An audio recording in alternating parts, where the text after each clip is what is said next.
If you clicked on this video, it's because stories of unsolved disappearances haunt you. And today, I'm going to tell you exactly how one final text message from a young woman named Emma Wright became the single greatest mystery in the quiet town of Ashfield. One simple message, sent at exactly 10:43 p.m. After that, nothing. Emma Wright was 22 years old, bright, determined, a journalism student at the local college. She lived with her mother, Claire, and her younger sister, Sophie, in a small aging house on the outskirts of Ashfield, a town surrounded by thick forests and a lake that locals spoke of in hushed tones. It was an ordinary Friday, October 21st. Emma had spent the entire day working feverishly on her final project, a deep investigative report on the town's long history of missing persons cases. It was a story Ashfield had never wanted to tell. Over the decades, people had vanished here, without trace, without explanation. It was something whispered in bars and family kitchens, but never truly acknowledged in public. Emma, driven by curiosity and an unshakable sense of justice, wanted to break that silence. Her room was a chaotic collage of notes, string maps, old newspaper clippings. In the center of it all, 5 names circled and underlined in red ink, 5 people who had vanished between 1997 and 2021. No bodies, no witnesses, no leads. That Friday evening, around 8 p.m., Emma told her mother she was going out to meet someone, a potential source who, she claimed, knew things that would change everything. She didn't say more. Claire, as always, worried. But Emma kissed her on the cheek and smiled. "I'll be back before midnight," she promised. At 10:39 p.m., Claire, unable to sleep, texted her daughter, "Everything okay?" 4 minutes later came the chilling reply, "On my way home, saw something weird, will tell you." Sent at 10:43 p.m., then silence, no call, no follow-up text. No sound of a car pulling into the driveway. When midnight passed with no sign of Emma, Claire grew frantic. She called. No answer. Sophie urged her to call the police, but in small towns like Ashfield, authorities aren't quick to react. "Give it until morning," they said. "Young people stay out late all the time." Morning came. No Emma. Her car was missing. Her phone off. Friends hadn't seen her. Professors hadn't heard from her. It was as if she had vanished into thin air after that last message. Claire drove to the station. An official missing person report was filed. Search parties were organized. Helicopters flew over the dense woods. Rescue teams combed the trails and the lake. Nothing. The only concrete clue came from the phone's last GPS ping, Old Pine Road. A narrow, twisting lane through the northern forest, barely more than a dirt track. There, a few miles in, searchers found Emma's car, locked, keys on the passenger seat. Inside, everything looked undisturbed. Purse, wallet, phone on the console. But then came the detail that sent shivers down everyone's spine. Emma's phone screen displayed an unsent text. "He is following." Cut off mid-word. No further input. Who was he? A stalker? A stranger? A hallucination? Police began interviewing. Family and friends. Emma's sister Sophie told them Emma had recently complained about being watched. She had noticed the same dark sedan parked by the park every morning during her jogs. Then she began sensing footsteps behind her at night. She'd laughed it off, until the night she vanished. At school, classmates said Emma had become increasingly paranoid. She checked over her shoulder often. In a text to a friend, she wrote, "I think my story is attracting attention from the wrong people." Investigators seized her laptop. In a folder titled "Ashfield Disappearances Restricted," they found troubling notes. Emma had mapped out all known cases. They all clustered within a 10-kilometer radius of Old Pine Road. Even stranger, each missing person had, before vanishing, mentioned feeling watched. Some wrote about it, others told loved ones. Emma had underlined one name repeatedly in her notes: Martin Hale, a former Ashfield police officer, retired after an injury. In the late 90s, he'd led 2 major disappearance cases. He now lived alone in a cabin near the northern forest. Emma had contacted him. In her digital diary, one line stood out: meeting with MH scheduled. Finally, someone willing to talk. Phone records confirmed she had called Hale's landline the day she disappeared. Another note on her phone read, "Old Pine, 10 p.m., bring recorder." Investigators visited Hale's cabin. The man they found was frail, suspicious, evasive. He denied meeting Emma that night, claimed they had only spoken once by phone. But neighbors reported seeing a car matching Emma's parked nearby around 10 p.m. One neighbor saw a young woman walking toward Hale's trail. Search dogs indicated a small shed behind the cabin, locked. When forced open, inside lay a box containing watches, earrings, fragments of clothing, items linked to previous missing persons, but no trace of Emma. Hale was arrested. He denied everything, claimed the box belonged to someone else. Meanwhile, forensic analysts recovered a chilling audio file from Emma's phone, recorded moments before she vanished. Her voice: "I'm at Old Pine Road, going to meet Mr. Hale. He said he had something important to show me. I'm not sure what to expect. Footsteps on dry leaves, a knock on a door. Mr. Hale, it's Emma." A door creaks. A man's voice, low: "You came alone?" "Yes." Like we agreed. Then muffled conversation. Growing tense, Emma's voice rises. That's not possible. How did you get this?"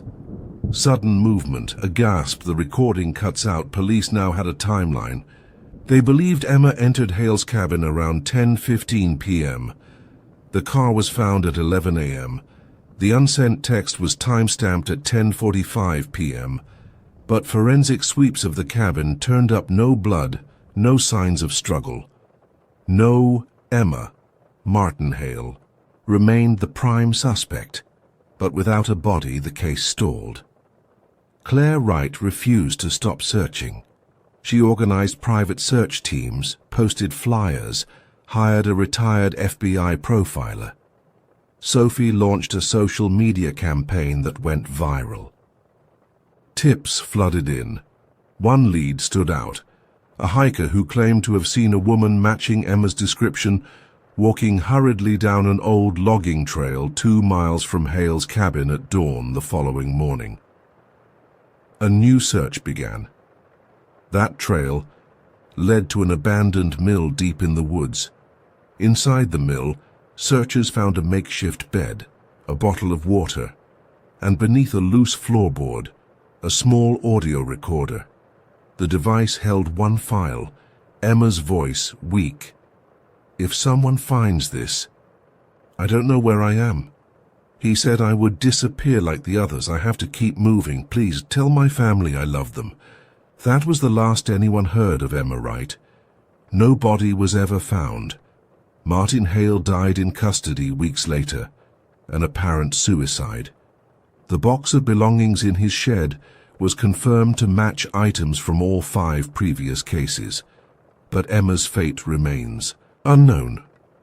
To this day, the town of Ashfield whispers her name, and the last text she sent is etched in the minds of everyone who remembers her. "Saw something weird, we'll tell you."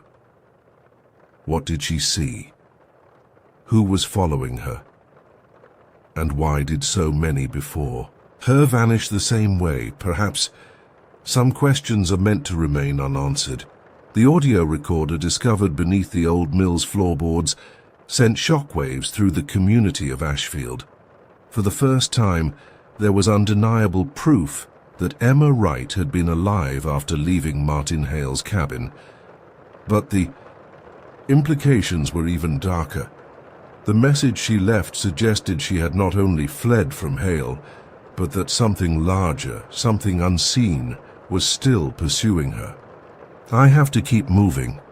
He said I would disappear like the others."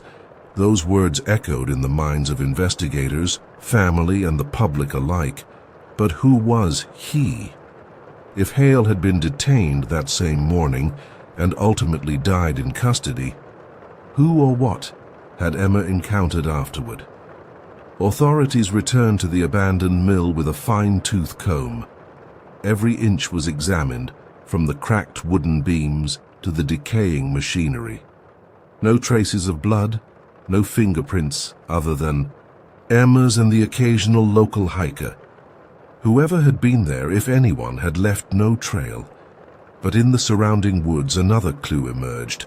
Roughly half a mile north of the mill, a search dog alerted near a moss-covered pile of stones. Beneath the stones was a weathered backpack. Inside it, a torn page from Emma's notebook with frantic, shaky handwriting. They watched the road. "I can't go back, must find another way. There are places here that aren't on the maps." Investigators were baffled. What road? Who was watching it? What hidden places had Emma stumbled upon? The backpack also contained a nearly dead burner phone, one Emma had apparently purchased days before her disappearance. On it, a single photo, a blurry image of what appeared to be a man standing between two trees, barely visible in the low light.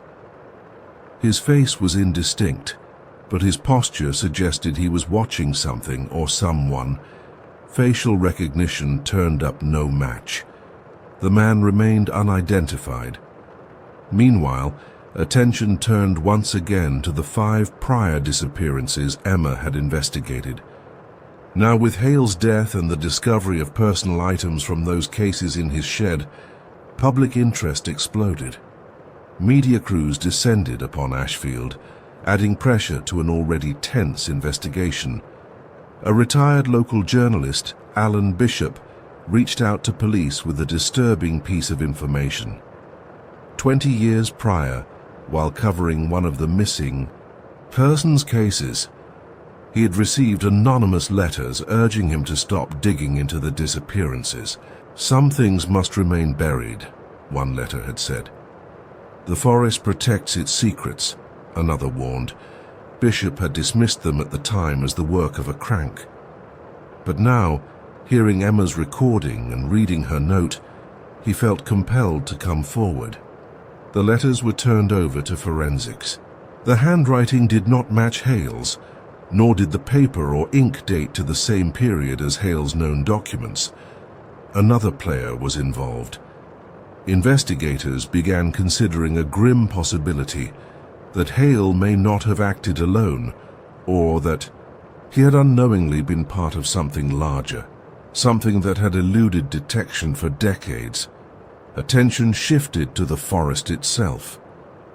Locals spoke of ancient trails, long since overgrown, used by bootleggers during Prohibition and smugglers in later years.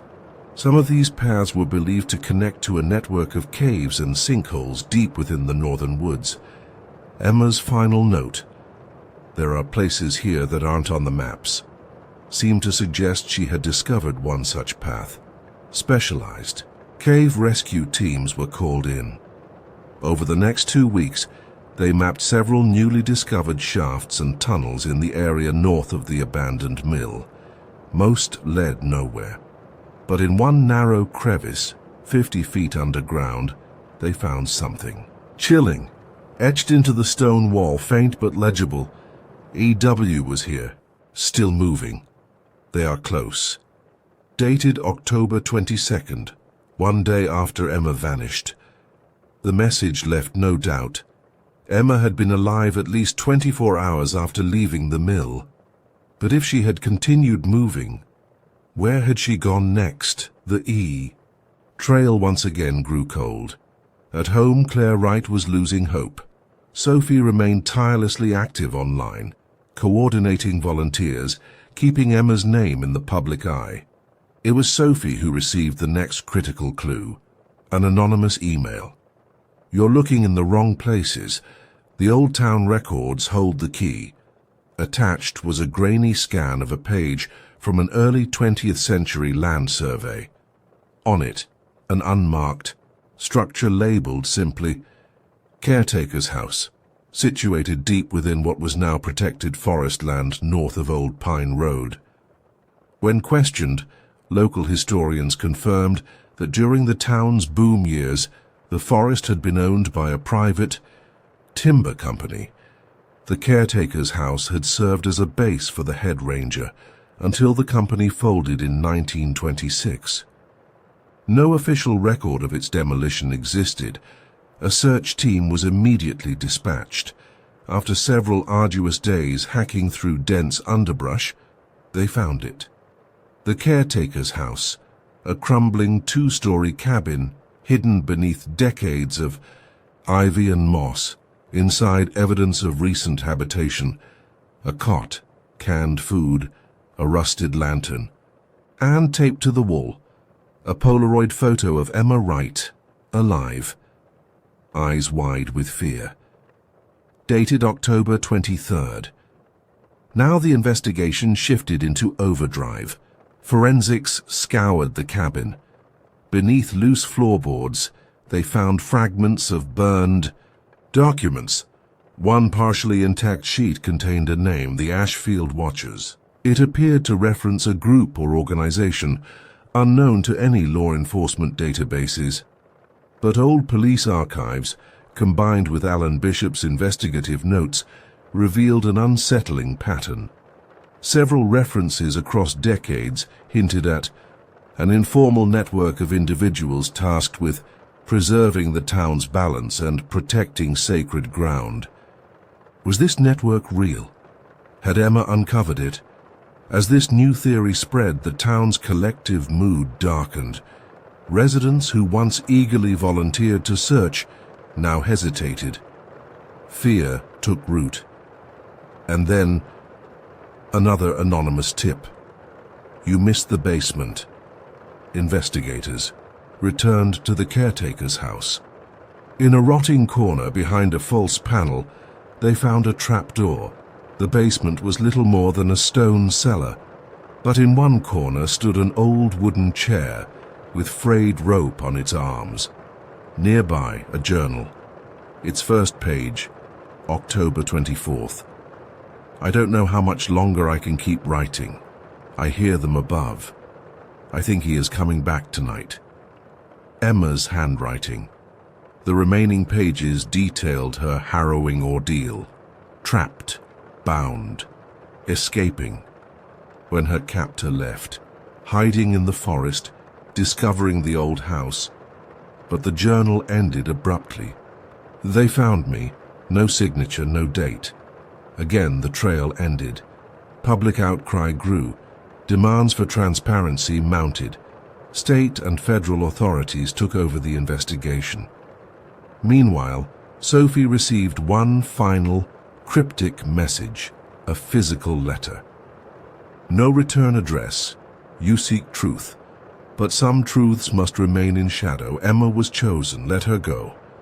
Police traced the postmark to a neighboring county, but the sender remained unidentified. To this day, Emma Wright's fate is unknown. No further evidence has been found. The Ashfield Watchers, if they exist, have faded back into legend, and in Ashfield the forest remains silent. But sometimes, hikers report hearing a faint voice in the trees. "Tell my family I love them." A chilling echo of a text message that was never sent. By the end of October, the case of Emma Wright had transformed from a local tragedy into a national obsession. News crews from across the country crowded the streets of Ashfield. Online forums buzzed with theories. Documentaries were already in production. Yet amid the media circus, one grim truth remained. Emma was still missing. The discovery of her journal in the caretaker's house had shaken even the most seasoned investigators. The words, "They found me," haunted their every step. Who were they? And why had no trace of Emma been found since? State authorities widened the search area. Specialists in tracking and search and rescue were brought in. Dogs combed every inch of forest within a 20-mile radius. Drones scanned from above, but Emma had seemingly vanished. Meanwhile, digital. Forensics experts began analyzing Emma's burner phone in greater depth. Among the phone's cache, they found deleted audio files. One partial file was recoverable, a whispered message recorded after her escape from captivity. "I don't know if this is recording. I ran all night. The forest. It changes. There. There are paths that weren't there before, and I hear them. Voices. If someone finds this, please don't trust anyone." The mention of shifting paths struck a chord. Local folklore spoke of the Ashfield Maze, a rumored phenomenon in which the forest disoriented travelers, leading them in circles or deeper into unknown areas. Historically dismissed as myth, the idea now took on new weight. Psychologists were consulted. Could Emma's words reflect hallucination caused by trauma, dehydration, or exhaustion? Perhaps. But the repeated reports of similar experiences by searchers, sudden GPS errors, paths looping back unexpectedly, raised unsettling questions. Simultaneously, an investigative journalist named Natalie Greer, following the story closely, uncovered a hidden chapter of Ashfield's past. In archives held at the State Historical Society, she found sealed records pertaining to the Ashfield Reconciliation Project, a secretive initiative dating back to the late 1930s. The project's goal, according to fragmented documents, had been to safeguard the equilibrium between the town and the land it occupies. The records referenced a group called the Wardens, whose role was to monitor unnatural disturbances in the forest. No clear definition of unnatural disturbances was provided. The Wardens, it seemed, operated independently of local law enforcement, reporting to a private council of prominent town families. Most disturbing was a ledger listing names over the decades. Among them, Martin Hale. His name appeared multiple times, marked with notations such as field assignment and containment duty. Natalie published her findings. Public outrage exploded. State police raided the remaining properties of several families linked to the council. No criminal evidence was found, but the narrative had shifted irreversibly. Emma's disappearance was no longer viewed as an isolated crime, but as the latest chapter in a decades-old conspiracy. Then, another break. A man named Daniel Rourke, an avid hiker and survivalist, came forward with a video recorded on October 24th, 2 days after Emma vanished. He had been testing a new night vision camera in the northern forest. The footage, largely uneventful, contained one chilling frame, a figure matching Emma's appearance, stumbling through the undergrowth, eyes wild, clothes torn. The timestamp matched Emma's last known movements. Rourke also reported hearing distant voices that night, though he had attributed them to other hikers. Now, he wasn't so sure. The video reignited search efforts. Teams concentrated on the area where Rourke had filmed. During one sweep, searchers discovered a crude shelter. Branches lashed together, a tarp partially buried in leaves. Inside, a tattered scarf confirmed by Claire Wright as belonging to Emma. Nearby, another disturbing find, an old camera. The film inside, when developed, revealed a series of photographs. Emma's attempts to document her surroundings. Among the images were several showing strange symbols carved into trees, circles within circles, intersected by jagged lines. Local historians could not identify the symbols, but folklorists noted their resemblance to protective wards used in various indigenous and esoteric traditions. Had Emma encountered remnants of some ancient practice? Had she tried to use them to ward off her pursuers? Further investigation of the area revealed more carvings, some fresh, others decades old. It became clear that certain parts of the forest had been deliberately marked, perhaps to delineate forbidden zones. Meanwhile, Sophie Wright received an encrypted message via a dark web forum dedicated to missing persons cases. Your sister was close to the truth. The Watchers exist. They guard what cannot be explained, stop before more vanish. The message's origin could not be traced.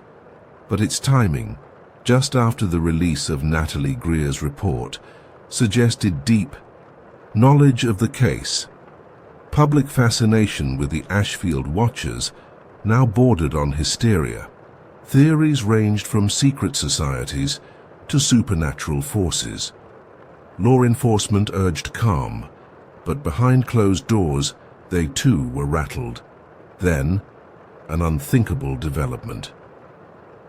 On November 2nd, a private search party led by Daniel Rourke discovered a clearing deep in the northern forest. At its center stood a crude stone altar, weathered by time. Surrounding it, 7 stone pillars, each etched with the same strange symbols Emma had photographed, and at the base of one pillar, a piece of Emma's notebook. They won't let me leave. They say I've seen too much. If anyone reads this, trust no one from town. The forest knows. The notebook fragment was authenticated. Emma had been alive as of that writing. But what did it mean? Authorities sealed off the clearing. Archaeologists were brought in.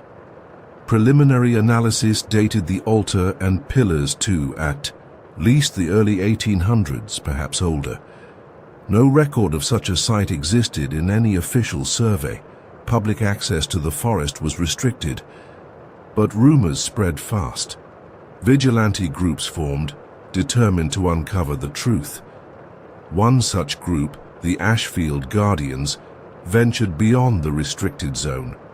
Their leader, an ex-military man named Sean Callahan, live-streamed their explorations. On November 5th, during one such stream, the team's feed abruptly cut out.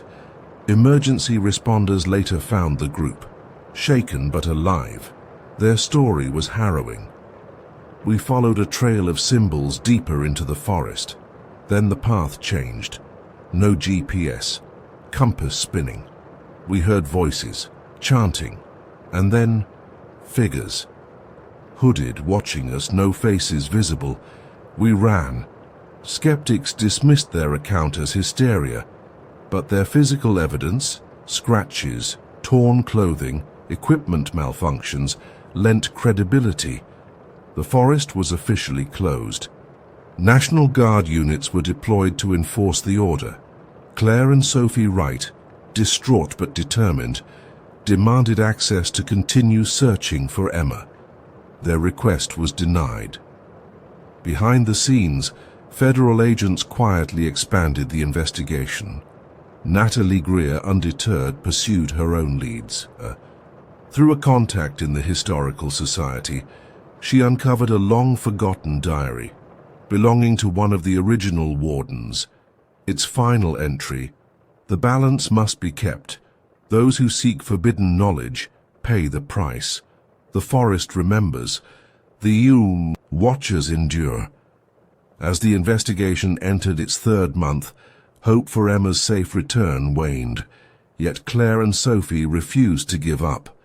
Then, on November 10th, Sophie received a package. No return address. Inside, a flash drive. It contained one file, a video. Emma Gaunt, eyes hollow, seated in a dark room. if you're seeing this, I'm alive. But they won't let me go. They say I've crossed a line. I don't know how much longer I have. Please, remember me." The video ended abruptly. Its metadata placed the recording within the past week. For the first time in weeks, proof of life. Federal agents launched an immediate operation, but tracking the source proved near impossible. Meanwhile, Claire issued a public plea. "To whoever has my daughter, please, she's innocent, let her go." The town held its breath, and deep within the forest, unseen eyes watched, waiting. The video of Emma Wright, frail and trapped, sent a wave of shock and hope through the town of Ashfield. For the first time in weeks, her family and the world knew she was alive. But the message was cryptic. "They won't let me go. I've crossed a line." What line? And who were they? The FBI escalated the investigation to its highest priority. A specialized cyber unit analyzed the flash drive. Its metadata indicated the video had been recorded within the previous 5 days. The file had been copied multiple times and routed through a maze of dark web servers. The physical package had been mailed from a neighboring state. The timing was deliberate, a message meant to be found. But by whom? Claire and Sophie Wright pleaded for more to be done.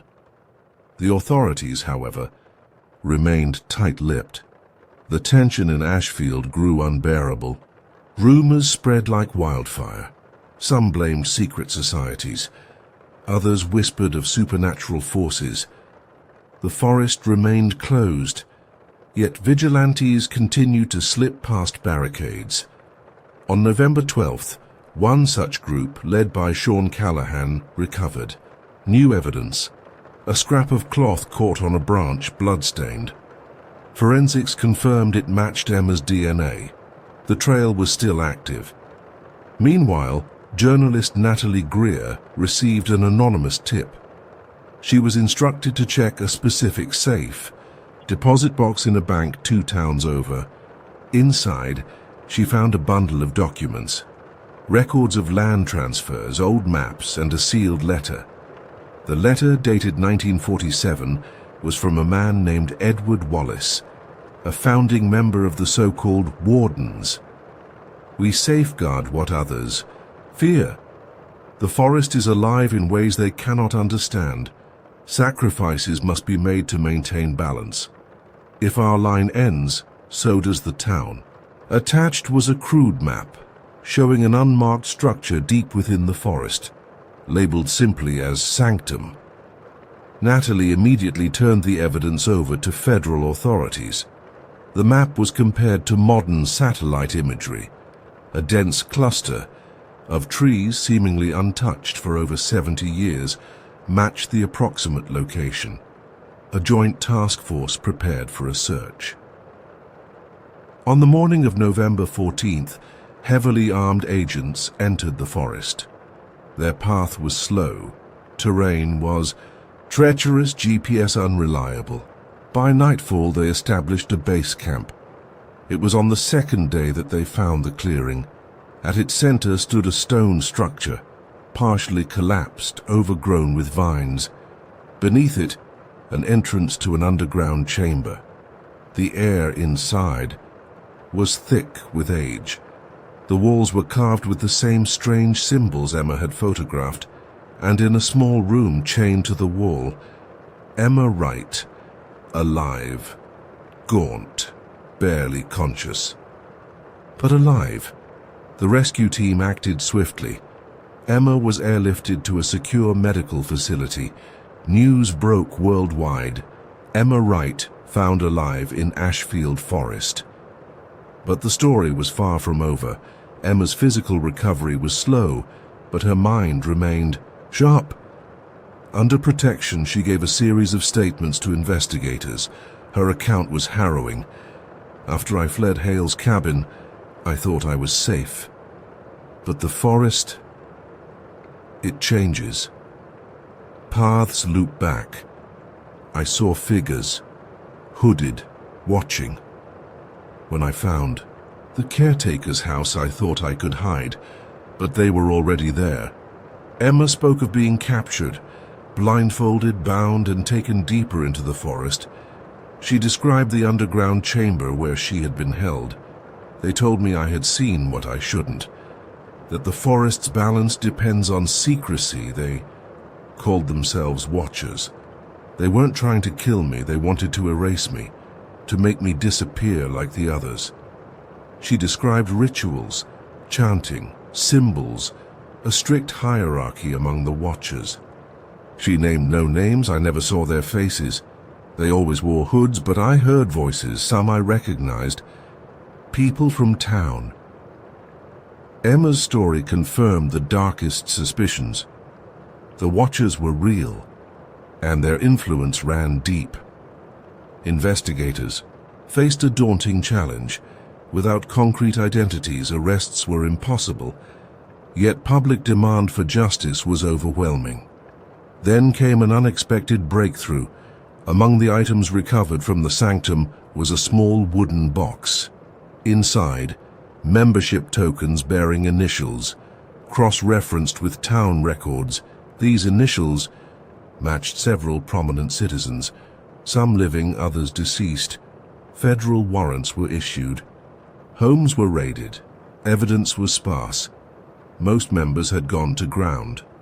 Some properties contained remnants of ritual materials. One contained a ledger. The ledger's final entry was chilling. Emma Wright, containment failed. Initiate purge. Protocols. Authorities raced to protect Emma and her family. Meanwhile, Natalie Greer's relentless digging unearthed more. Through an elderly source, she obtained a long-hidden journal belonging to Martin Hale. It revealed a tragic transformation. At first, we believed in protecting the town, but over time, and the rituals grew darker. Blood was demanded, disappearances justified as sacrifice. I tried to leave, they wouldn't let me. Hale had become a prisoner of the very order he once served. The journal named several key watchers, names matching those on the tokens. It also confirmed the existence of a higher circle, individuals beyond the town, connected through wealth and influence. Emma's rescue was a blow to this shadow network, but it also marked her as a target. On November 18th, while recovering in a safe house, an attempt was made on Emma's life. A disguised intruder was intercepted by federal agents. The intruder took his own life before questioning. His identity, a town council member. The message was clear. The Watchers would stop at nothing. Emma was moved to an undisclosed location. Federal authorities launched a nationwide manhunt for the remaining Watchers. Public sentiment shifted from fascination to fear. Families of past victims demanded answers. Memorials were held for the disappeared. Claire and Sophie, though overjoyed at Emma's return, lived in constant vigilance. Emma herself remained determined. I won't hide forever. People need to know the truth. The forest holds secrets, but so does this town, and I won't stop until they're exposed. As winter descended, on Ashfield the forest grew silent, but its shadows lingered. Federal operations continued in secrecy. The sanctum was sealed, the stone altar dismantled, ritual artifacts archived for study. Yet questions remained. Who funded the Watchers? How far did their influence extend? And what was the true nature of the balance they claimed to uphold? Emma's case spurred legislative action, new protections for whistleblowers, enhanced oversight of private organizations. But for Emma and her family, life would never return to normal. Every time I close my eyes, I see the forest, Emma confided to Natalie. And I hear the voices. They're not gone, just waiting. Her words echoed the fears of many. For though the watchers had been exposed, their roots ran deep, and some believed the forest itself would always remember. In the quiet of the trees, unseen eyes watched still. As winter cloaked Ashfield in frost, the town remained in a state of uneasy suspense. Emma Wright had been rescued, but her harrowing ordeal had shattered the illusion of safety that once surrounded the community. The forest, long a source of beauty and folklore, had become a symbol of fear. Federal agents maintained a visible presence in the town. Surveillance teams monitored suspected watcher affiliates. Key figures had vanished. Some fled the country. Others, long dead, left legacies of secrecy that investigators struggled to untangle. Emma Wright, now under federal protection, began a slow process of healing. Her physical injuries faded more quickly than the mental scars. Nightmares plagued her sleep. The sensation of unseen eyes watching her never fully left. "I'm safe, but I'm never at peace," she told her therapist. Yet Emma refused to remain a passive victim. From her safe house, she began compiling a detailed account of her experience. Every memory, every detail, every symbol documented. She worked closely with Natalie Greer, determined that the full story of the Watchers would be told. "They wanted to erase me," Emma wrote, "but now I will make sure no one forgets." Meanwhile, public interest in the case reached a fever pitch. Major networks aired special reports. Online communities dissected every clue. Conspiracy theories flourished, some outlandish, others disturbingly plausible. The federal investigation faced roadblocks. Many records of the Watchers had been meticulously destroyed over decades. Those who remained silent did so out of fear or loyalty. But fragments of truth emerged. Financial trails led to shell companies funding Watcher activities. Ritual sites were discovered in neighboring forests. Testimonies from former insiders painted a picture of a network far older and wider than anyone had imagined. It wasn't just about the forest, one anonymous witness revealed. The Watchers believed they maintained a cosmic balance. Certain lives were deemed expendable. The disappearances weren't random. They were chosen. Emma had stumbled upon the truth too soon. Her investigative notes had drawn the attention of the Watchers' inner circle. Once Martin Hale became involved, containment became their priority. Yet Emma's resilience had thwarted them. Her escape had exposed their secrets, but at a cost. On December 3rd, tragedy struck. Claire Wright, Emma's mother, was found dead. In her home, an apparent suicide, yet friends and family contested this ruling. Claire had shown no signs of despair. In fact, she had spoken of hope, of finally seeing justice. Emma, devastated, was not convinced her mother had taken her own life. "They're still trying to silence us," she said bitterly. Federal agents reopened the investigation into Claire's death. Evidence suggested forced entry and tampering, an ominous sign that the Watchers' influence remained potent. Emma's resolve hardened. "They won't scare me into silence. I owe it to my mother, and to everyone who vanished before me." Meanwhile, Sophie Wright became an outspoken advocate for victims' families. She launched a foundation, The Light in the Forest, dedicated to uncovering hidden crimes and supporting those impacted by secret societies. Public support surged. Donations poured in. Survivors of other unexplained disappearances began to come forward. One woman, identified only as Sarah, shared a chilling account. "In the late 90s, I escaped from a group in the northern woods. They called themselves Watchers. I was told I had been chosen. I managed to flee. But I was warned if I spoke, my family would pay." Sarah's story mirrored Emma's in unsettling detail. Federal authorities corroborated key elements of her account, lending further weight to Emma's claims. The watchers were real, and they had operated with impunity for generations. As Christmas approached, Emma made a bold decision. She would appear publicly. "I want them to see that I'm not broken, and that their time is over." On December 21st, Emma Wright gave an exclusive interview broadcast nationwide. She recounted her entire experience, her investigation, her capture, the rituals, her escape. She spoke of the others who had vanished, of her mother's suspicious death. "The forest holds many secrets, but the greatest danger isn't the trees, it's the people who believe they can decide who lives and who disappears." The interview galvanized public opinion. Calls for a deeper federal probe intensified.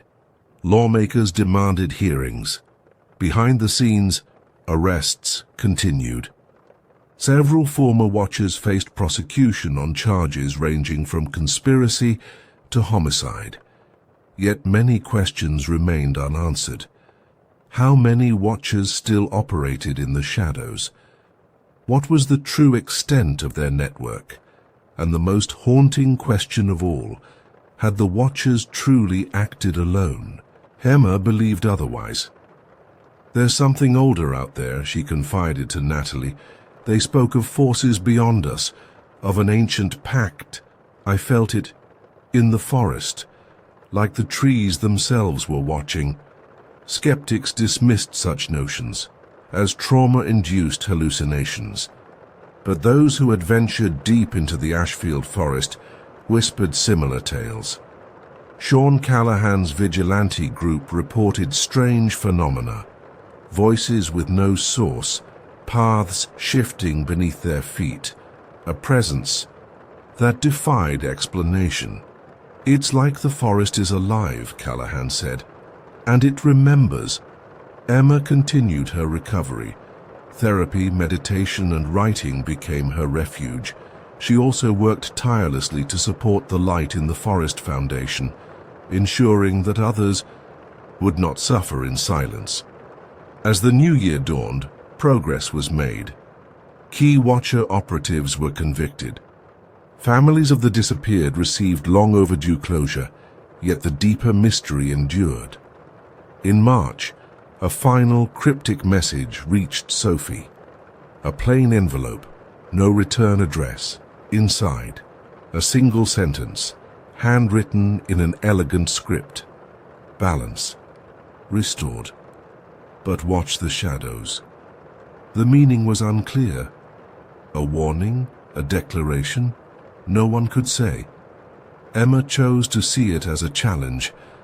"I will keep watching, and I will keep speaking. The darkness thrives in silence, but I will not be silent." Her words resonated. The story of Emma Wright became a symbol of courage against the unseen forces that lurk in society's margins. Schools taught her case in courses on investigative journalism and human rights. Documentaries chronicled her ordeal. Survivors of similar horrors found strength in her example. Yet Emma remained wary. "I know they're not all gone. Evil doesn't vanish. It adapts. But I'm ready, and I'm not afraid." To this day, the Ashfield forest remains under surveillance. Some sections are permanently closed. The sanctum was demolished. But rumors persist. Hikers speak of strange symbols reappearing on trees, of figures glimpsed at twilight, of whispers carried on the wind. Emma herself returned to the forest once, escorted by federal agents. She stood in the clearing where the altar once stood. "I'm not here to fear you," she whispered. "I'm here to remember, and to make sure others remember too." As she left, a final chilling discovery was made, etched into a stone near the former sanctum site, a fresh inscription. "She lives. Balance. Watches. Its origin remains unknown. But Emma Wright walks in the light now, and though the forest may still whisper, it can no longer silence her. It began with a babysitter, a late-night phone call, and a single haunting question that no one has been able to answer. What happened inside the Johnson house? The town of Crestwood was the kind of place where nothing bad ever seemed to happen. Tree-lined streets, well-kept lawns, block parties in the summer. It was the kind of town where people left their doors unlocked and kids rode their bikes until sunset. And that's what made what happened to Emily Hart all the more terrifying. Emily was 17. A straight-A student, varsity soccer player, beloved by friends and teachers alike. She'd been babysitting since she was 13, one of the most trusted sitters in the neighborhood. The Johnsons, Daniel and Melissa, had 2 young children, Maddie, aged 5, and Josh, aged 3.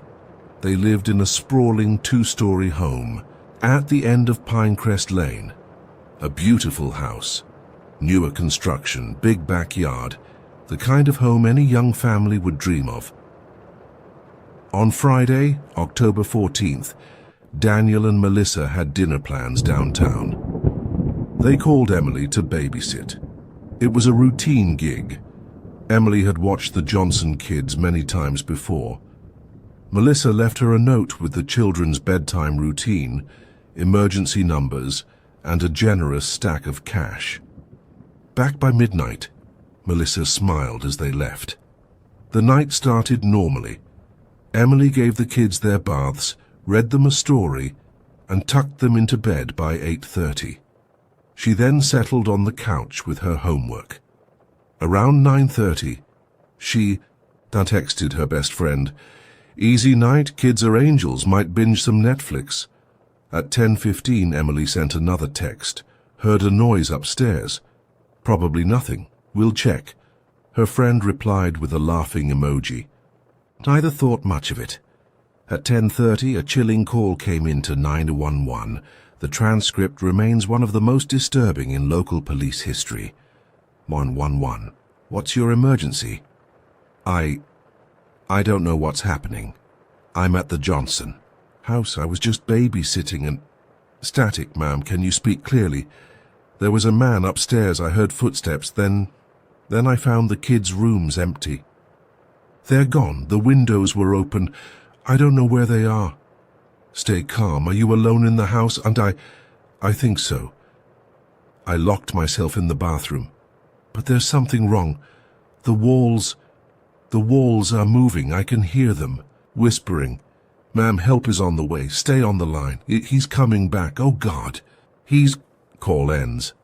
When police arrived minutes later, they found the front door ajar. No sign of forced entry. No sign of Emily. No sign of the children. The house was eerily still. Toys scattered. A plate of cookies untouched on the counter. Upstairs, the kids' rooms were in disarray. Windows wide open, curtains fluttering in the night breeze. A search began immediately. Officers combed the house, the yard, the surrounding streets. Neighbors were questioned. No one had seen anything unusual. The only piece of evidence? Emily's phone found in the upstairs bathroom. Its screen cracked. Last call logged at 10:31 p.m. 911. The case spiraled into a media frenzy. Overnight, the babysitter vanishing became national news. Investigators worked tirelessly. They examined every inch of the Johnson house. There was no sign of a struggle, no fingerprints other than those of the family and Emily. Security footage from a neighbor's doorbell cam showed Emily arriving at 6:50 p.m. No other recorded activity until police arrived after her call. But then came the first strange discovery. The Johnson house had a state-of-the-art security system, one of those newer smart systems with cameras and motion detectors. But during the critical window, from roughly 10 p.m. to 10:30, every camera had shut down. System logs showed a simultaneous loss of feed, with no technical explanation. It was as if the house had been plunged into a digital blackout. The Johnsons themselves were inconsolable. They told police that nothing had ever seemed out of the ordinary. No stalkers, no threats, no suspicious activity. Yet when police interviewed Emily's friends, a different picture emerged. 2 days before the babysitting job, Emily had confided in her best friend, Anna. The Johnson house. Something feels wrong there. Last time I was there, I kept hearing voices when the kids were asleep, and Maddie said there was a man who visits her room at night, but no one was there. Anna had laughed it off. But now those words seemed chilling. Police began digging deeper into the house's history, and that's when they learned that the property had been built over the site of a much older home, one that had burned down in the 1950s under mysterious circumstances. The previous house had belonged to the Wycliffe family. Records were sparse, but a single newspaper clipping revealed a disturbing headline: 3 children vanish from Wycliffe home. Mother found catatonic. No explanation had ever been found. The case remained unsolved. Was the Johnson house somehow linked to those past events? As days turned into weeks, the search for Emily and the Johnson children yielded nothing. No sightings, no ransom demands, no physical evidence.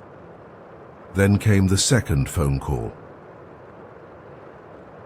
On October 28th, exactly 2 weeks after the disappearance, a 911 operator received a call from an untraceable number. The voice was faint, distorted. Help me. Where are you? The house, but not the same. Can't get out. They're watching. Then silence. Audio experts confirmed the voice matched Emily Hart. But how was this possible?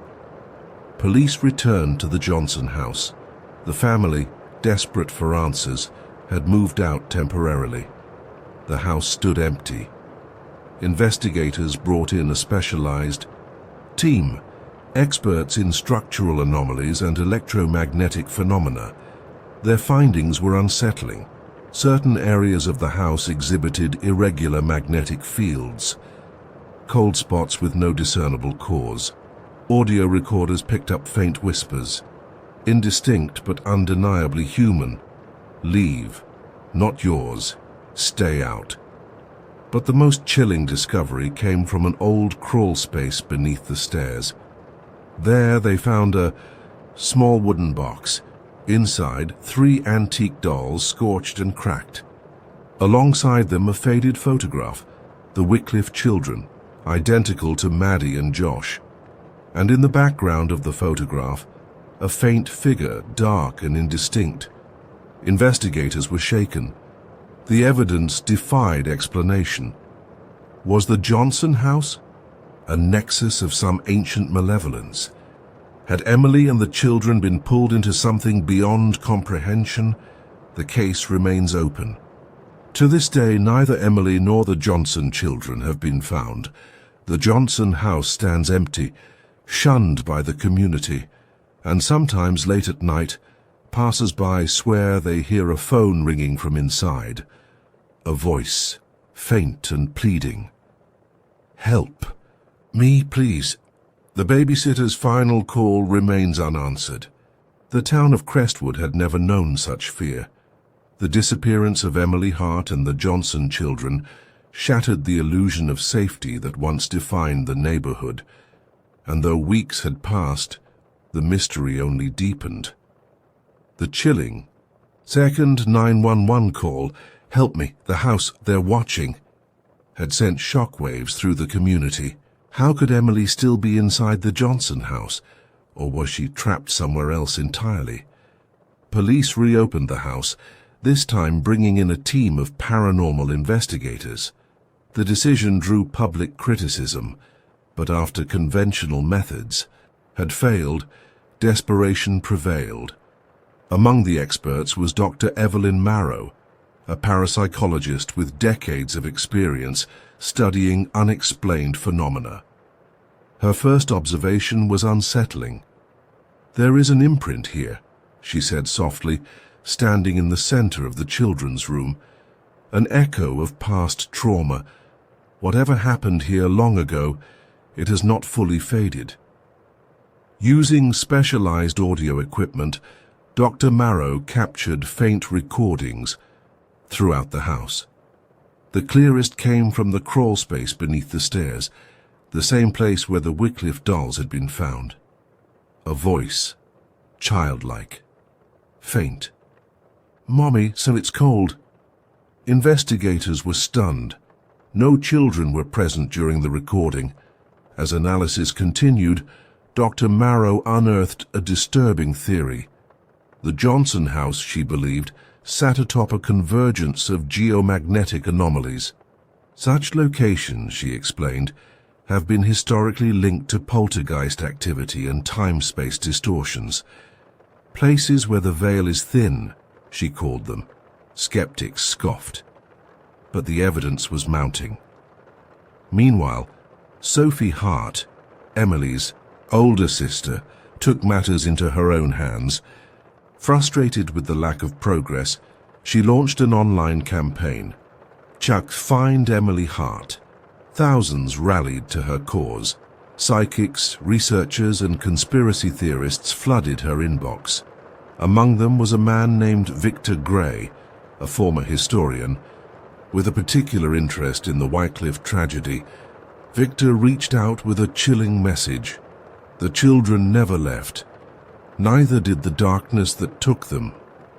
Intrigued and desperate, Sophie met with Victor in secret. He revealed a forgotten chapter of Crestwood's past.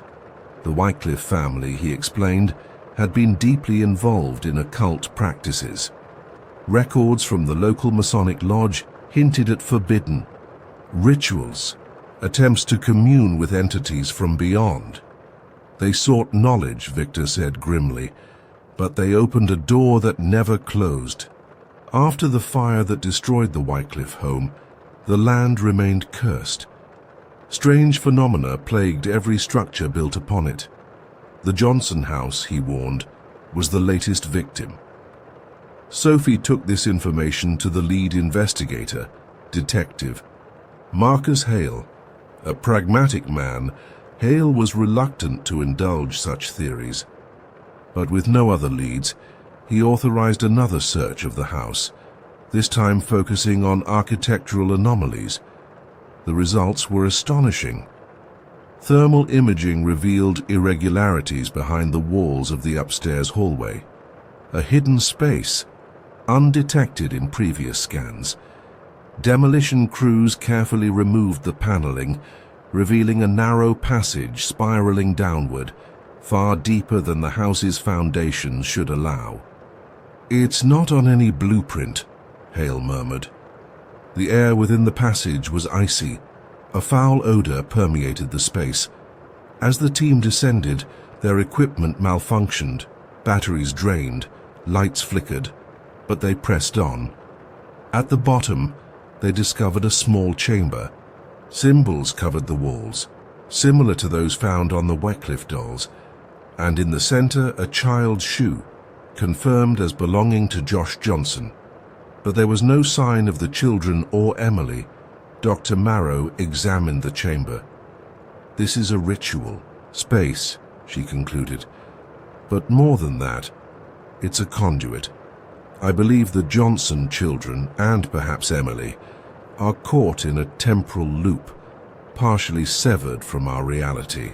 Her words sent chills through the team. A decision was made. The Johnson house would be sealed off pending further investigation, but fate had other plans.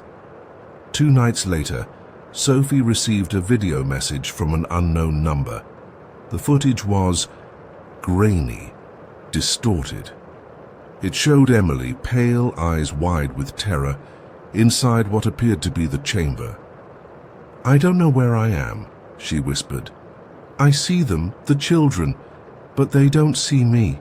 Please, help." The video cut out.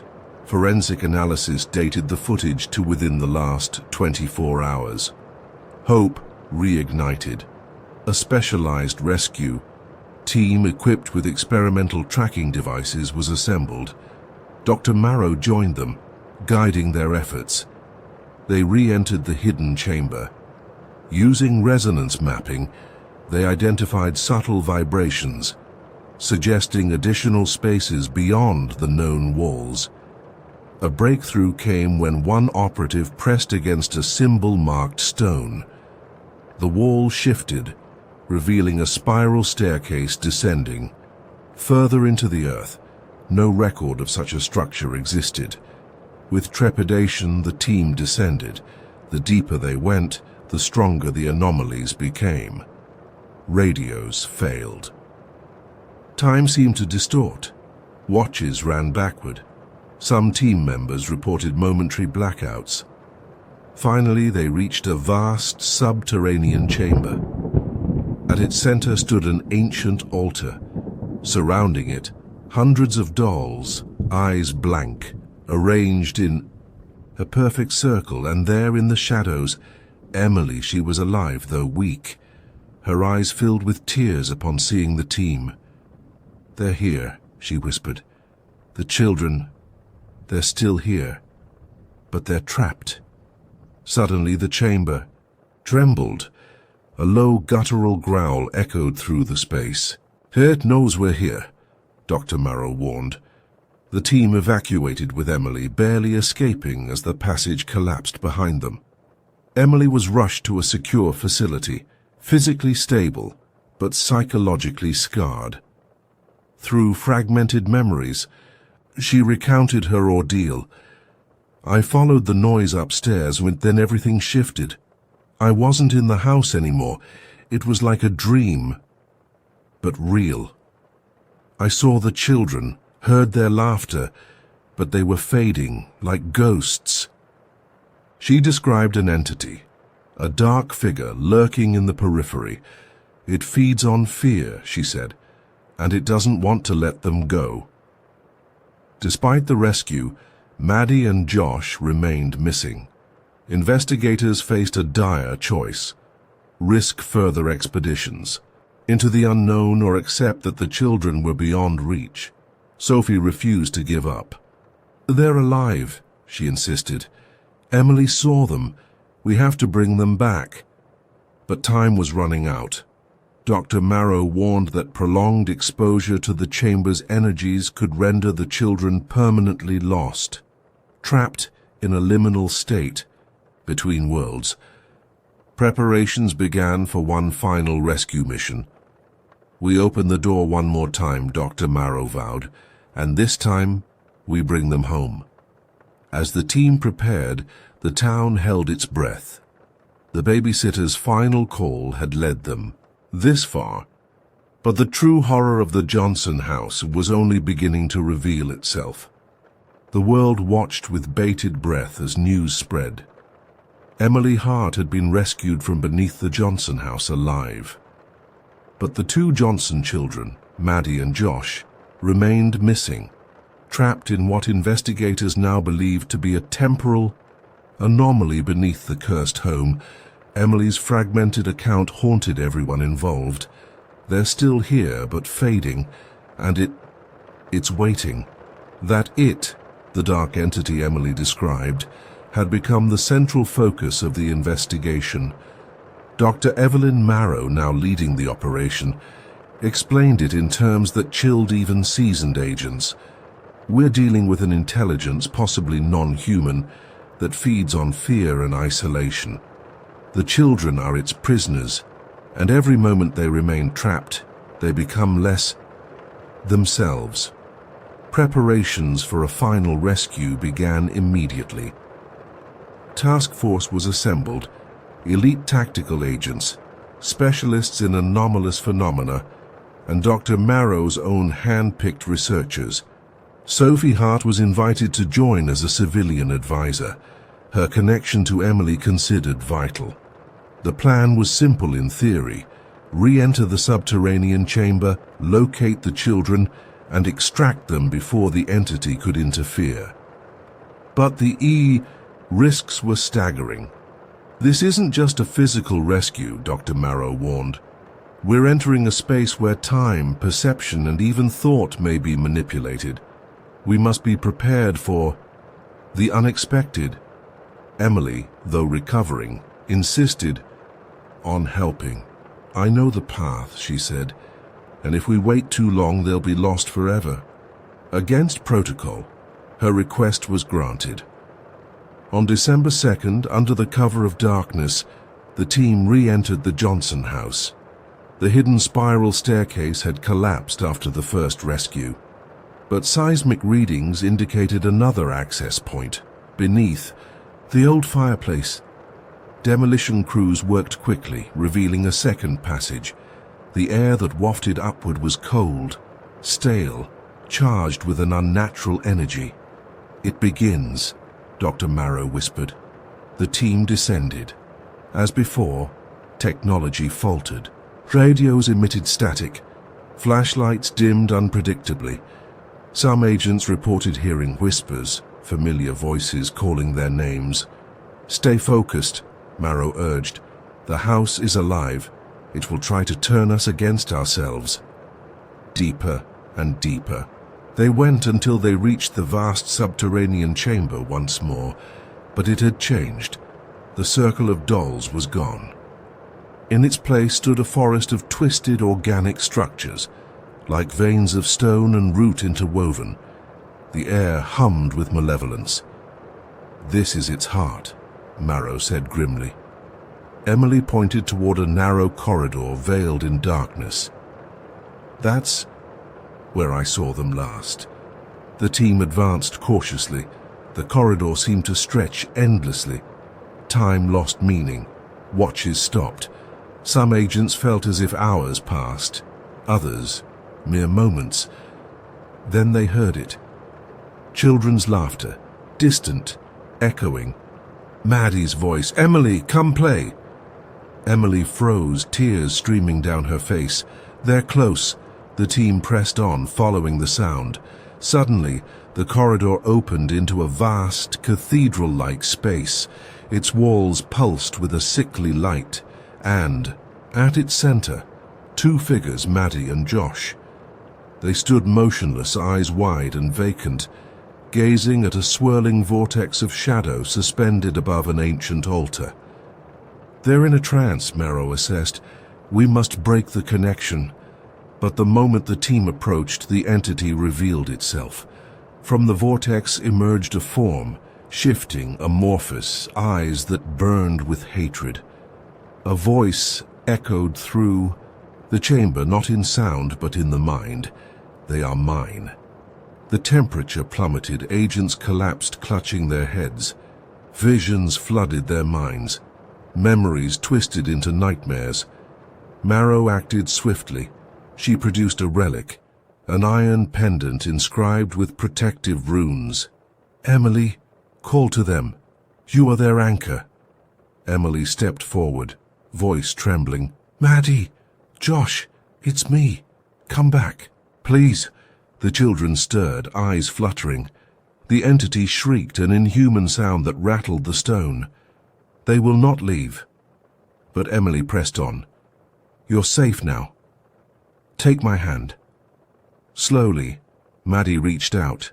Then Josh. As their fingers touched, Emily's, the entity lunged. Marrow thrust the pendant forward, chanting in an ancient tongue. The vortex convulsed, shrinking, the entity writhing in fury. "You cannot banish me. I am this place." With a final surge of will, Emily pulled the children into her arms. The chamber trembled. The entity let out one last deafening scream before collapsing into nothingness. "Go!" Marrow commanded. The team raced back through the corridor, the entire structure collapsing behind them. Walls cracked, the floor buckled. With seconds to spare, they emerged into the basement as the passage sealed shut. They had done it. Maddie and Josh were safe. The aftermath was both joyous and somber. The children There were live bore scars. Their memories were fragmented. Nightmares plagued their sleep. Emily, hailed as a hero, struggled with her own trauma. I see it in the shadows. It's not gone. Dr. Marrow confirmed her fears. The entity was banished from this plane, but its essence lingers. The house remains a beacon for such forces. The Johnson family relocated. The house was condemned, slated for demolition. Yet before the structure was torn down, a final anomaly occurred. Workers reported seeing a figure, a dark silhouette, watching from an upstairs window. When authorities investigated, they found nothing, but scrawled upon the wall of Maddie's room was a single phrase, "I will return." The Johnson house was razed to the ground, but some say that on cold, quiet nights, if you stand on Pinecrest Lane, where the house once stood, you can still hear a phone ringing and unanswered, and a voice, faint and pleading, "Help me, please." The demolition of the Johnson house was meant to be the end, an exorcism of sorts, a public cleansing of a place that had consumed so many lives. The media called it the house that shouldn't exist. The town of Crestwood watched as bulldozers tore through the foundations that had concealed so much horror. But the darkness did not die with the house. It had already taken root, deep in the minds of those who survived. Emily Hart, now home from the hospital, faced an entirely new kind of battle. Her nights were plagued with visions, the swirling vortex, the whispering voices, the children's hollow eyes. "I can still hear it," she confessed to her therapist. "It wants me back." Maddie and Josh Johnson, though young, exhibited signs of severe psychological trauma. Maddie's drawings showed a recurring figure, tall, dark, faceless, always standing in a doorway. Josh spoke of the forever room where time didn't work. The children's psychiatrist, Dr. Raymond Lyle, gave a chilling assessment. These are not mere nightmares. Their minds were imprinted by something beyond ordinary comprehension. Meanwhile, Dr. Evelyn Marrow refused to leave Crestwood. "We have unfinished business," she told Detective Hale. Through exhaustive research, she uncovered forgotten texts, references to the Wycliffe family's rituals and to the threshold, a Abba, place described as a thin place where the veil wears thin and what is beyond reaches through. The Johnson house sat atop a threshold, Marrow concluded. When the Wycliffes burned, they left it exposed. Every structure built there became a beacon. The Wycliffes, it seemed, had been attempting to contain, not control, the entity. Their failure had set a cycle in motion, but there was more. During the final search, a fragment of an old journal had been recovered from the subterranean chamber. Written in a trembling hand, it read, "We sealed it beneath the altar, but it is patient. It whispers through stone and shadow. It will feed again." The journal, dated 1954, was signed Eleanor Wycliffe. Victor Gray, the historian who had warned Sophie, provided further context. The Wycliffes were caretakers of the threshold. When they perished, the knowledge was lost. The entity waited until new blood came to feed it. Emily, determined not to be a passive survivor, immersed herself in these findings. "If knowledge is power," she said, "then I will be the one to stop this." Together with Sophie, Victor, and Dr. Marrow, she formed an informal task force. Their goal: identify other thresholds and prevent further tragedies, but they were not prepared for what came next. On January 15th, nearly 2 months after the house's destruction, an emergency call came in from a construction site on Pinecrest Lane. "There's something under the lot. We hit. I don't know what it is, but it's not right." Responders arrived to find workers in a state of terror. They had unearthed a sealed stone chamber, intact despite the demolition.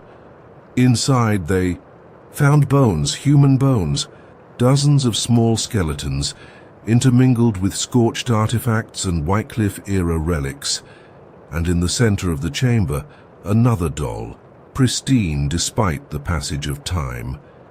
Its eyes seemed almost aware. The chamber was resealed. The site declared off limits, but the discovery triggered another wave of phenomena.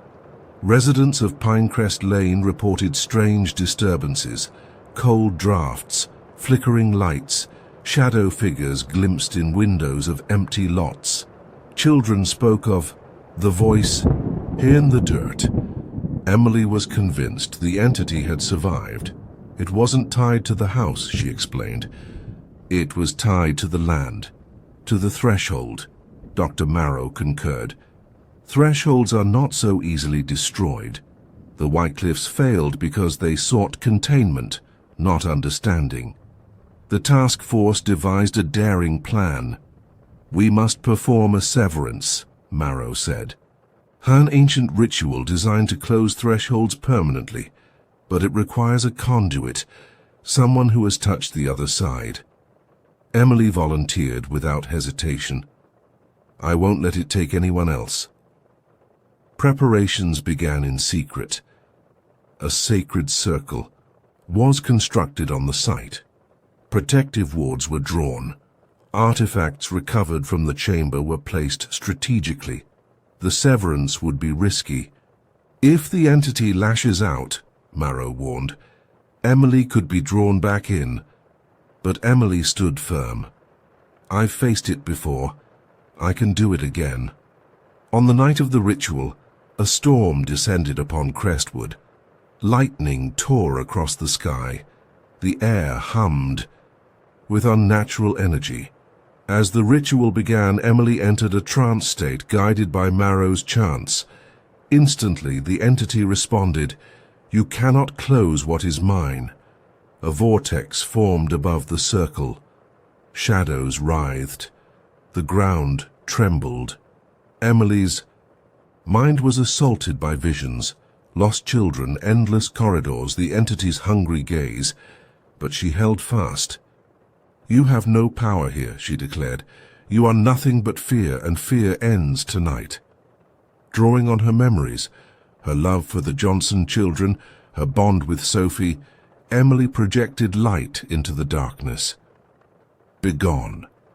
The entity shrieked. A sound that split the night. The vortex imploded, the earth convulsed, and then silence. When Emily awoke, the storm had passed.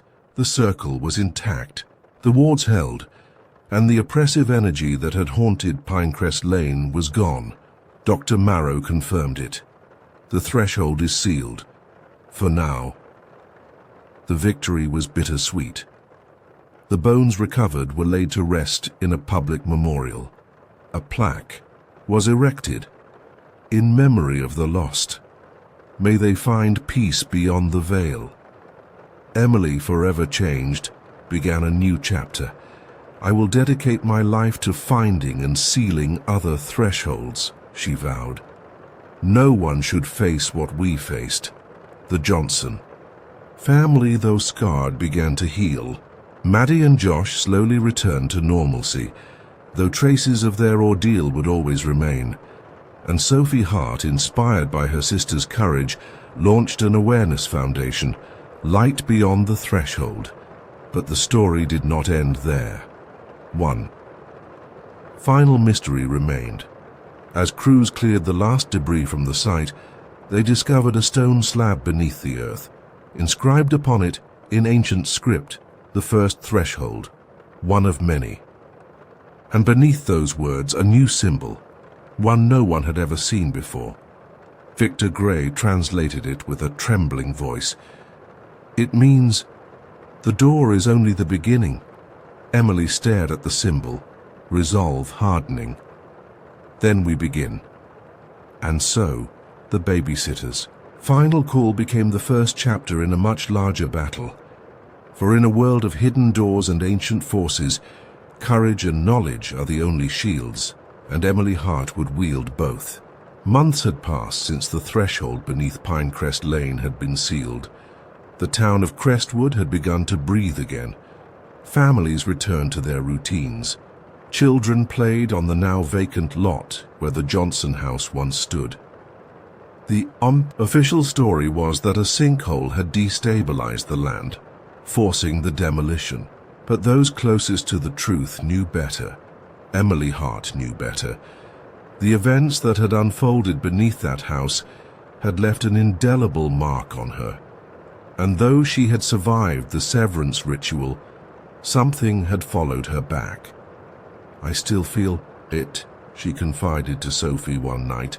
"A thread, faint but there." Dr. Evelyn Marrow, now Emily's mentor and closest ally, explained it soberly. "You served as the conduit, Emily.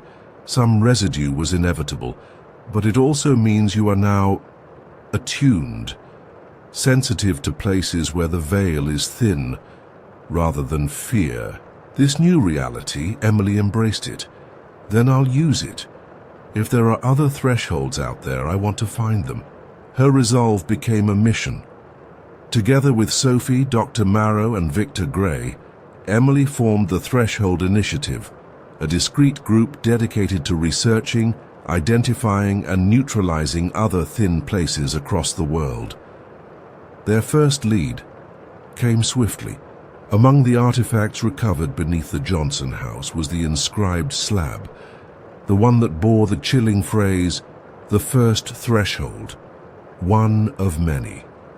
Further analysis revealed subtle etchings along its edge, coordinates. Victor traced them to a remote village in Eastern Europe, once home to a sect of monks who practiced ancient rites of protection. "They understood thresholds," Victor explained. "Perhaps they left knowledge we can use."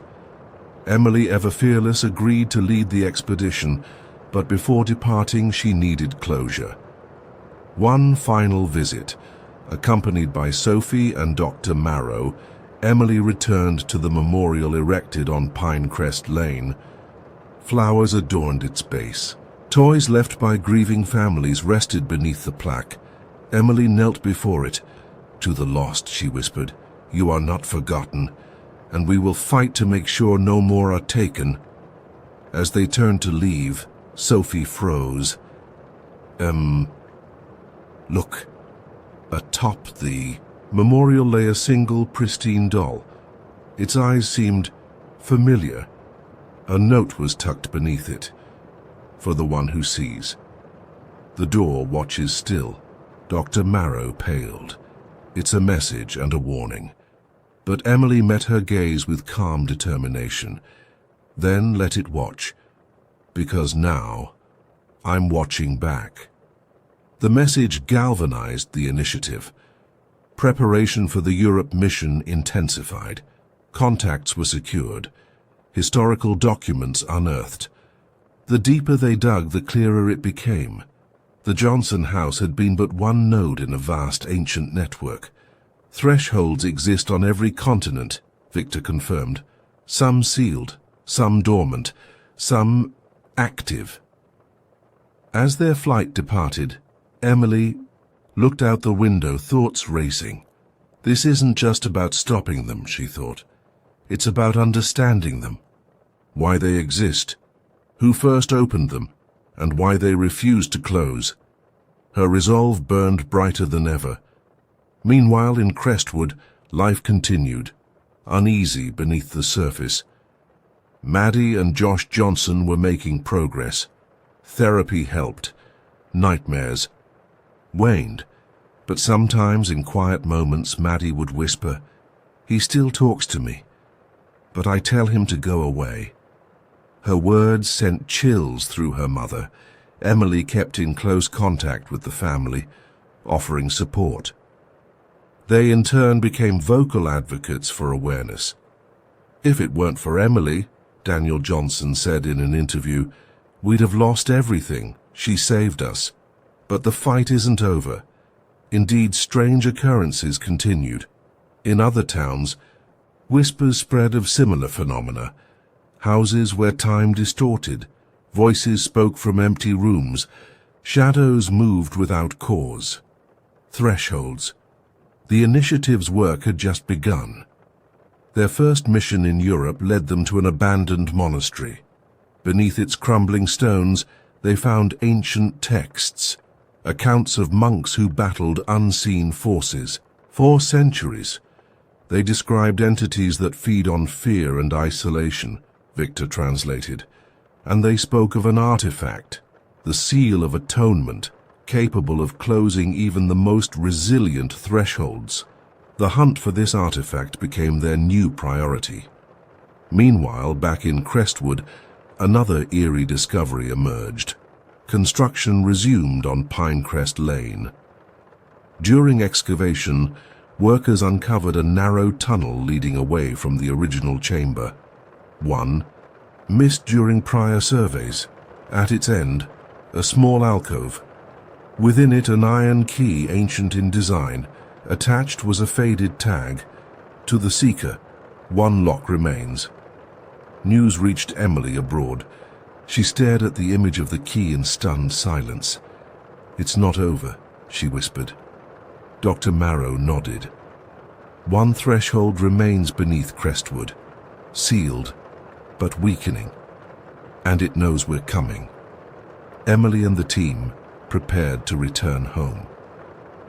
The final confrontation loomed. Their arrival was met with unease. "You can't do this again," Detective Hale warned. "The town barely survived last time," but Emily insisted, "If we don't, it will happen again. And next time, we might not be able to stop it." Armed with new knowledge and the seal of atonement, recovered from the monastery, they descended once more. The tunnel welcomed them with a chill. Voices echoed, familiar, mocking. Emily, brave Emily. Back so soon, the entity's presence was stronger than ever. At the alcove, they found the final threshold, a shimmering tear in reality, pulsing with malevolent energy. "Now," Marrow urged. Emily stepped forward, seal in hand. "You've taken enough," she declared. "This ends now." The entity resisted. Visions assailed her mind. Memories twisted. Fear surged. But Emily stood firm. "I am not afraid of you." With a final incantation, she activated the seal. Light burst forth, enveloping the tear. The entity screamed, a sound beyond sound, as the threshold sealed shut. Silence followed. And then, peace. The final threshold beneath Crestwood was closed. Emily collapsed into Sophie's arms, tears of relief streaming down her face. "It's over," she whispered, and for the first time it truly was. In the months that followed, Crestwood healed. Emily and the initiative continued their work, tracking thresholds worldwide. Their mission had grown, from reaction to prevention. "We fight not just for those we lost," Emily said, "but for those who don't even know they're in danger." Her courage inspired countless others, and though the shadows would always linger at the edges of the world, one thing was certain. Emily, Hart would be watching, listening and answering every final call. It was a cold November night when the call came through. The time was 11:43 p.m. The caller's voice was frantic, gasping, "Help! Please, someone is here. They're inside." A burst of static. "Can't get out. Please, please answer." And then silence. The 911 operator tried to re-establish the connection. Nothing. Protocol dictated an immediate dispatch of units. But there was a problem. An internal system error had flagged the call incorrectly, marking it as non-priority. By the time the mistake was noticed, 13 minutes had passed. When officers finally arrived at the house on Hawthorne Drive, the door stood ajar. The lights flickered inside, and the caller, 19-year-old Sarah Finley, was gone. There were no signs of forced entry, no blood, no overturned furniture, just an eerie stillness. On the floor near the living room phone, officers found Sarah's cell. The last call 911, duration 23 seconds. The house belonged to her grandmother, Elaine Finley. Sarah had been house-sitting while Elaine was hospitalized. Neighbors said she had been seen entering the house earlier that evening, carrying groceries and her backpack. Now, she was missing.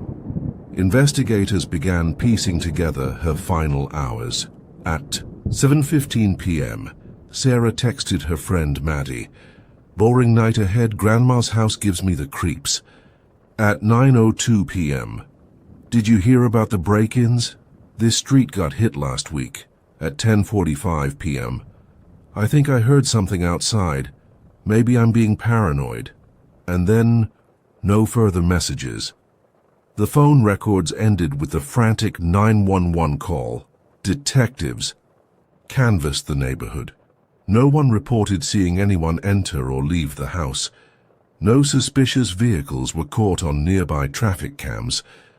But when forensics swept the house, they made an odd discovery. The kitchen clock was shattered, its hands frozen at 11:44 p.m., exactly 1 minute after Sarah's call. Investigators noted several other anomalies. In the upstairs hallway, a series of deep scratches marred the wooden floor, leading from Sarah's bedroom to the top of the stairs. On the bedroom wall, faintly etched in the plaster, 13 minutes is too late. The writing matched no known samples of Sarah's handwriting. More disturbing was the state of her bedroom. The bed was neatly made.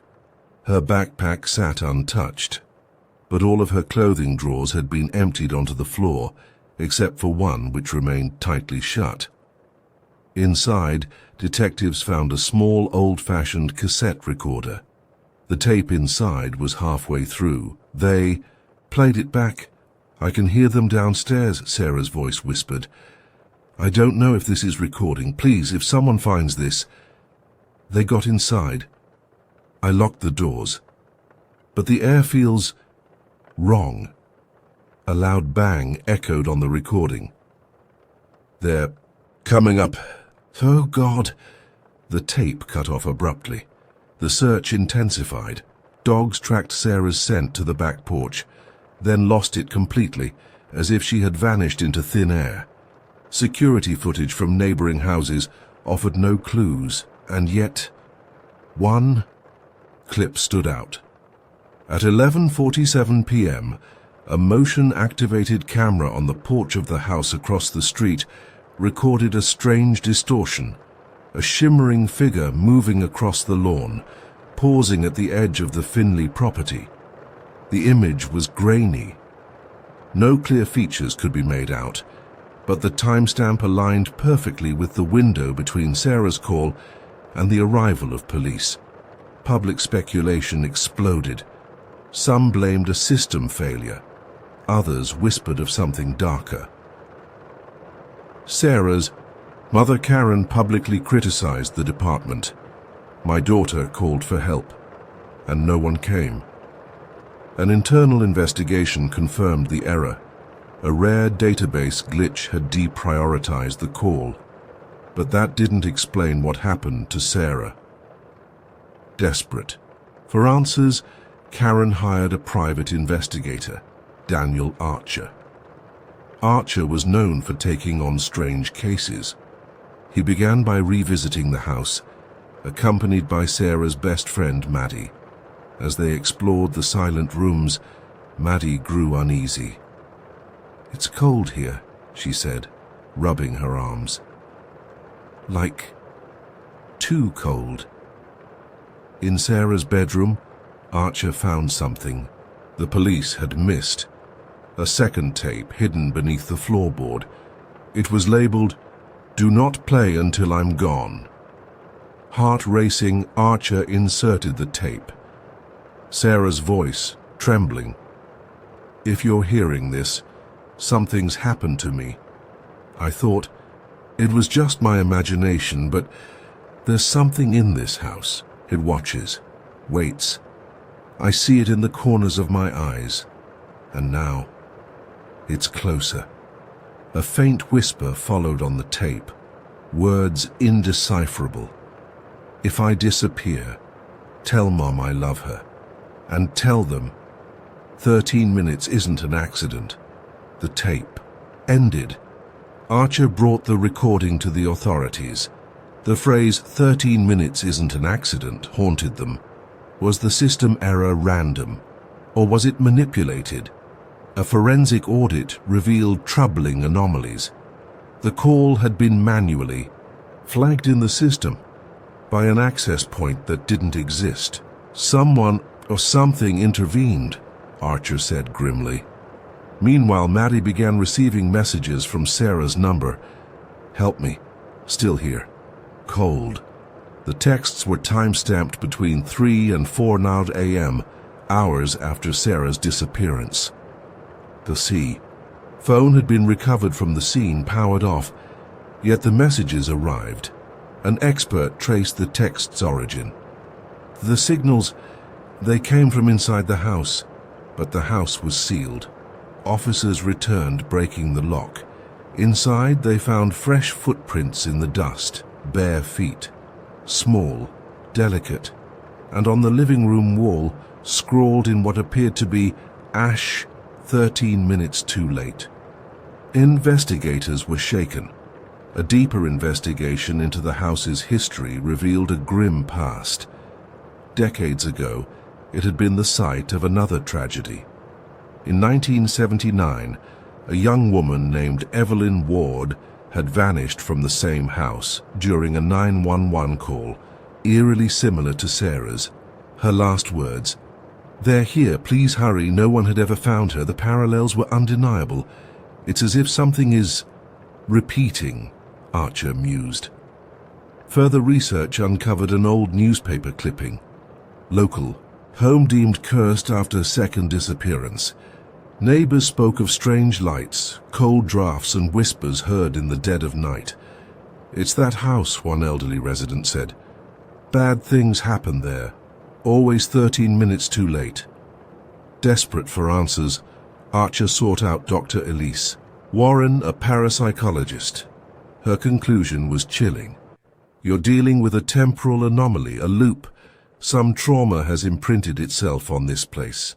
It draws in the vulnerable and traps them." But there was hope. If Sarah is still reaching out, she may not be fully gone. A plan was formed. Using specialized equipment, Dr. Warren and Archer staged a controlled intervention. "We'll try to bridge the gap," Warren explained, "to pull her back." They returned to the house on the anniversary of the original 911 call. 13 minutes past 11, Warren instructed. "That's when the veil is thinnest." At the appointed time, the room grew icy. Static filled the air. And then, a voice. "Help, please." "I'm here." Sarah's voice, Archer called out. "Sarah!" "Follow my voice, come back." A shadow flickered in the corner. The clock struck 12. A scream echoed, sharp, piercing. And then, silence. When they examined the room, a new message had appeared, etched into the window pane. Almost made it. "Try." Again, Sarah was alive but trapped, and the house was not done yet. The message etched into the window pane. "Almost made it. Try again." Left no doubt. Sarah Finley was alive, trapped but conscious, and the house was taunting them. Detective Marcus Hale, now overseeing the case, faced mounting pressure from both Sarah's family and the public. The case had drawn national attention. Headlines dubbed it the 13-minute house. Inside the department, some officers wanted to declare the case cold, but Hale couldn't shake the unease that had taken hold of him. "She's still reaching out," he told Archer, "and if we give up now, she's lost forever." Daniel Archer and Dr. Elise Warren redoubled their efforts.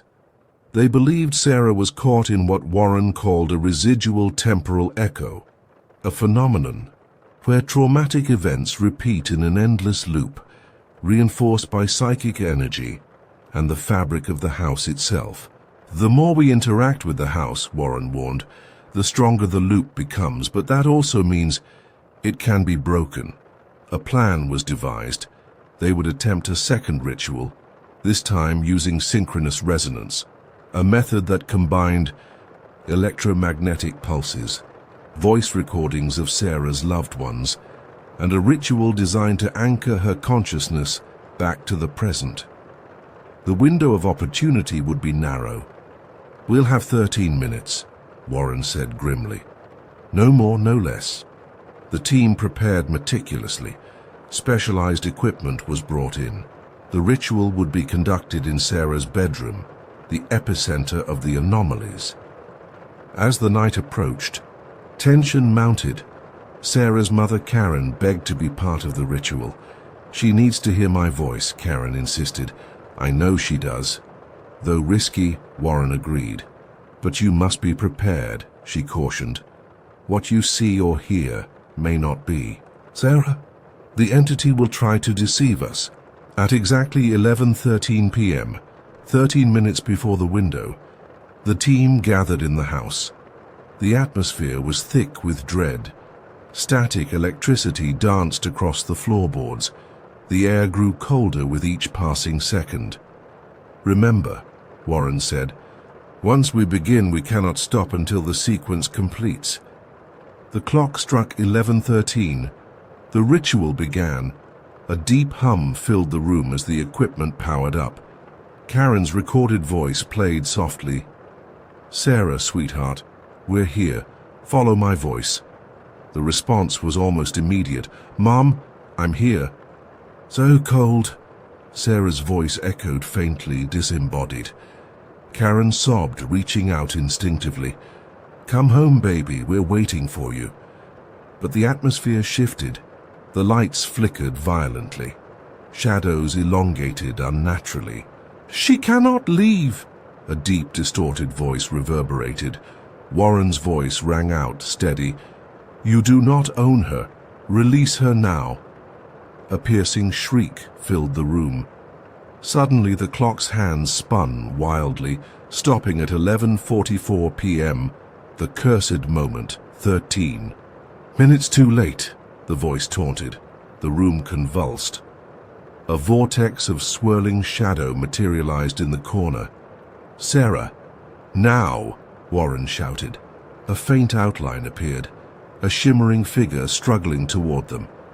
Karen screamed, "Come, Sarah, you can do it!" But the vortex intensified, pulling the figure back. "I'm trying," Sarah's voice cried out.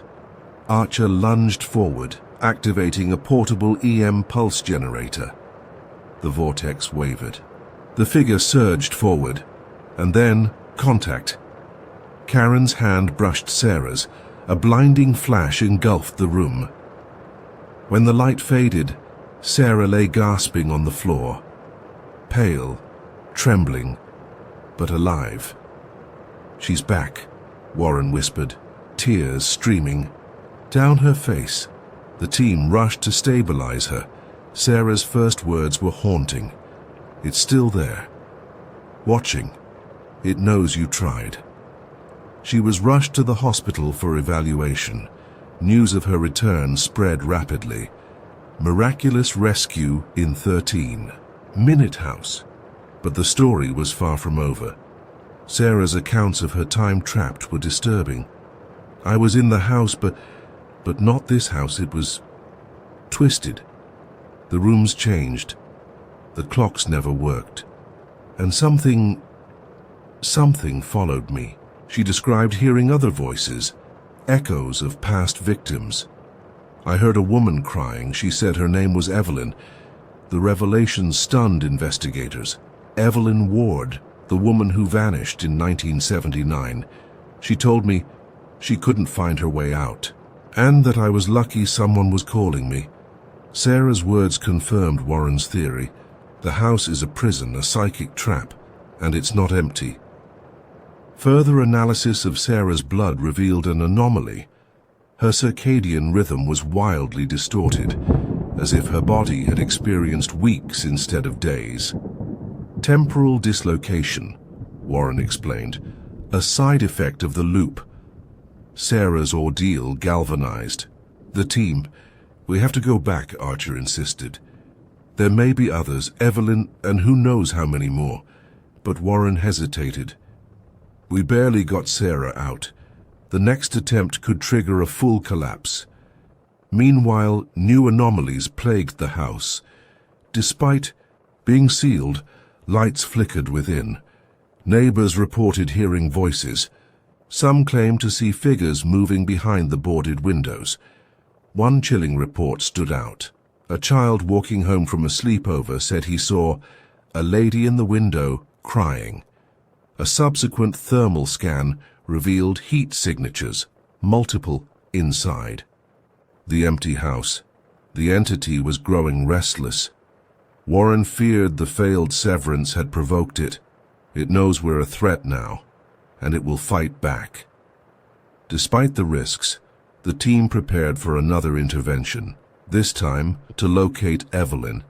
"Ward, if we can save one more," Warren said, "we must." Karen, though terrified, supported the mission. "No family should suffer like I did," she said. Before they could act, a new complication arose. On January 28th, the house emitted a massive EM pulse, detected across multiple blocks. "The loop is destabilizing," Warren warned. "If it collapses, it could expand beyond this house." The danger was clear. "We have one chance left," Archer said grimly. "We go in, we bring Evelyn out, and we close this for good." Preparations began. A new ritual, more powerful, was devised. "We'll need a living anchor," Warren explained. "Someone to guide Evelyn back." Without hesitation, Sarah volunteered. "She helped me. I owe her." Despite the risks, the team agreed.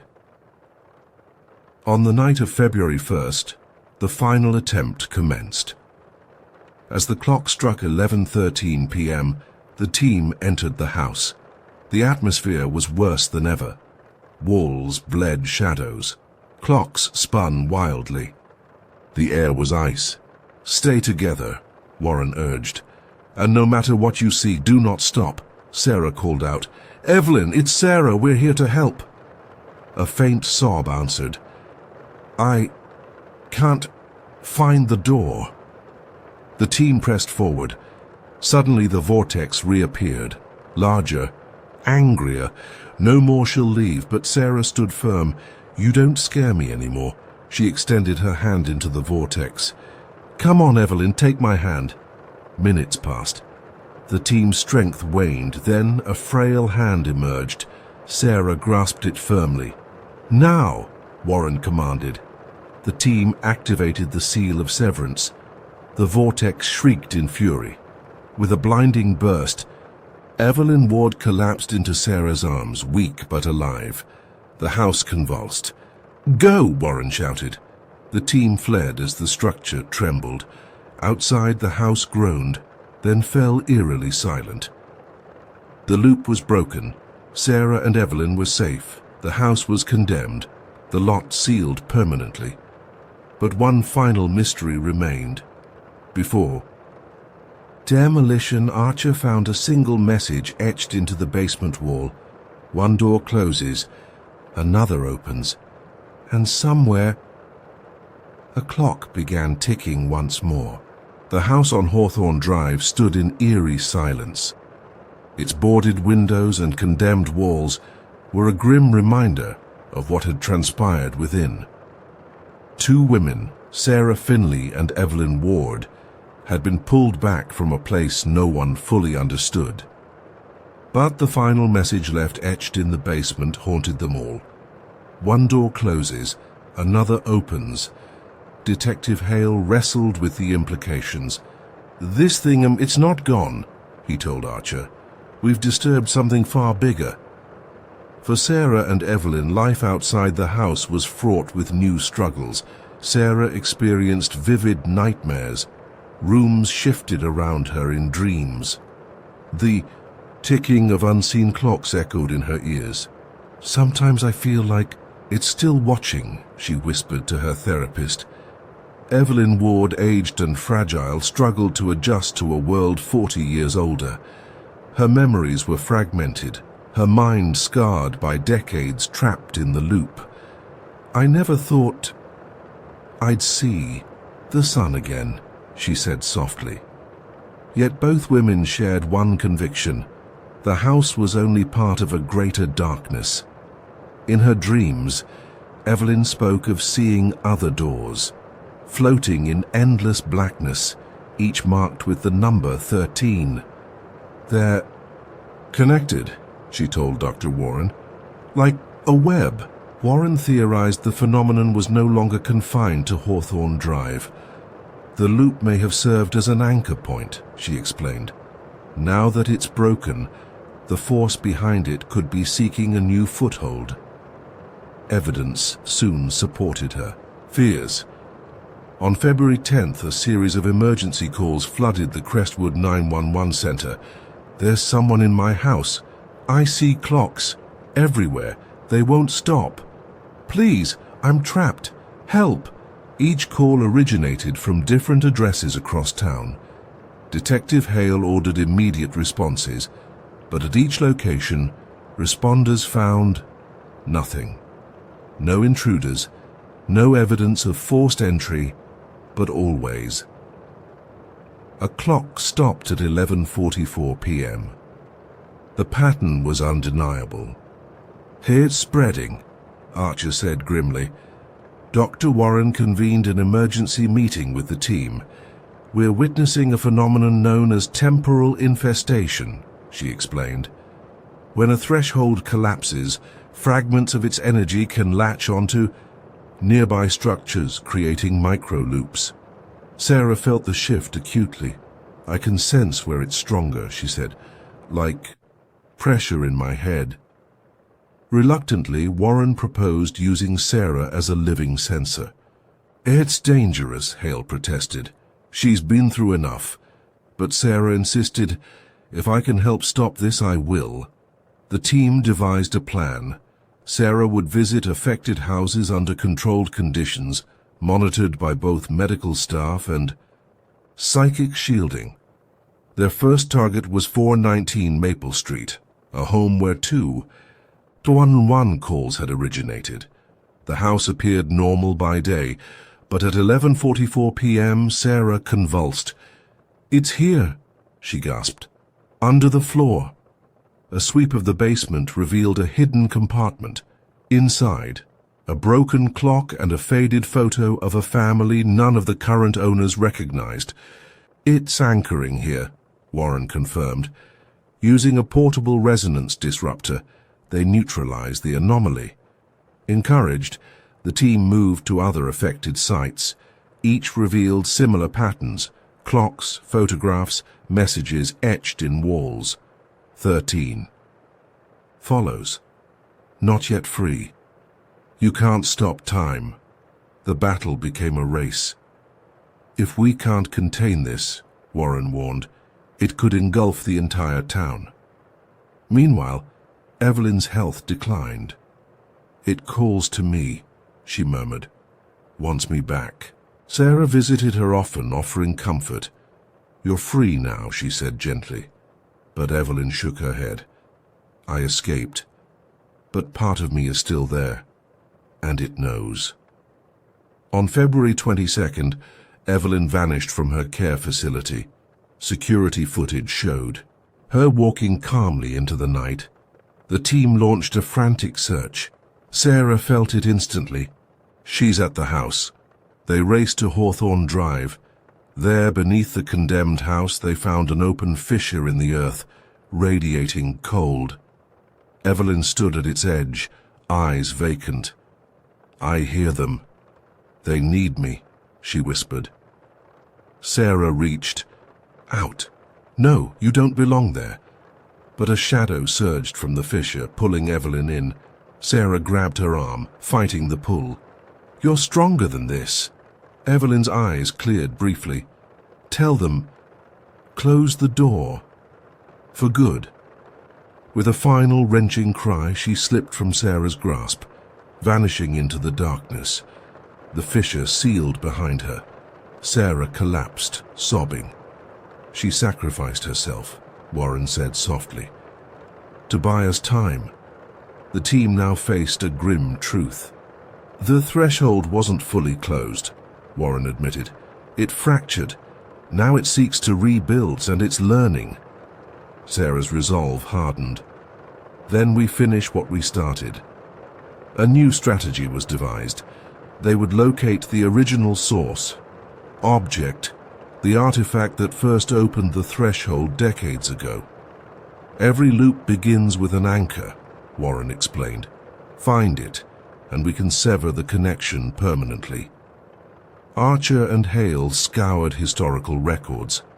A breakthrough came from an unlikely source, an elderly librarian named Mrs. Greaves. "I remember the wards," she said. "Evelyn's brother was obsessed with old clocks, claimed he could stop time." She provided a faded journal. Its pages detailed the Chronos key, an ornate clock key said to control the flow of the threshold. "Its how must be buried beneath the house," Warren deduced. Preparations for a final expedition began. "This will be dangerous," she warned. "The entity will fight us every step." Sarah, exhausted but determined, volunteered. "I have to finish this. For Evelyn, for all of us." As the clock struck 11:13 p.m. on March 1st, the team descended once more into the depths of Hawthorne Drive. The fissure reopened, wider than before. "Stay together," Warren urged. Inside, the walls shimmered with unnatural light. Time itself seemed unstable, moments repeating, voices echoing out of sequence. "We're close," Archer said. At the heart of the chamber, they found it, a pedestal holding the Chronos key, but standing before it was a shadowy figure, Evelyn, or what remained of her. "You mustn't. It will punish you," she warned. Sarah stepped forward. "We can't let it spread." The entity revealed itself, towering, formless, a mass of writhing shadows. 13. "Shall rule," it roared. The team fought to hold their ground. Warren began the severance rite. Sarah reached for the key. "You're not fear," she said. "You're not time. You're just trapped." Grasping the key, she turned it counterclockwise. A scream tore through the chamber. The fissure convulsed. "Now!" Warren shouted. With the final verse of the rite, the threshold imploded. The team was hurled back as the chamber collapsed. When they awoke, dawn was breaking. The house gone. The lot silent. And the clocks no longer stopped at 11:44 p.m. Sarah clutched the key.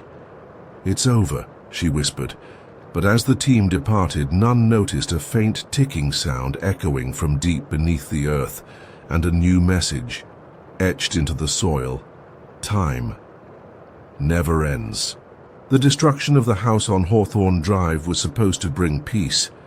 The Chronos key had been turned, the threshold sealed, or so they thought.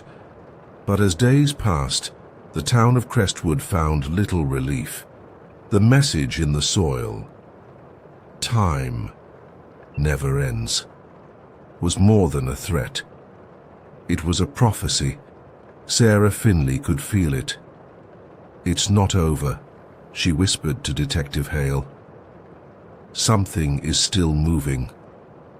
Her words proved true within days. A wave of strange reports swept the town.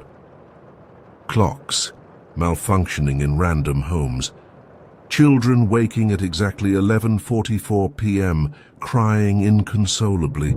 Pets refusing to enter certain rooms, and then the calls began again. "Help! please. I'm trapped. Voices distorted, echoing Sarah's long ago flare, but no source was found for the calls. Residual energy, Dr. Warren theorized. The entity's core may be gone, but fragments remain seeking structure.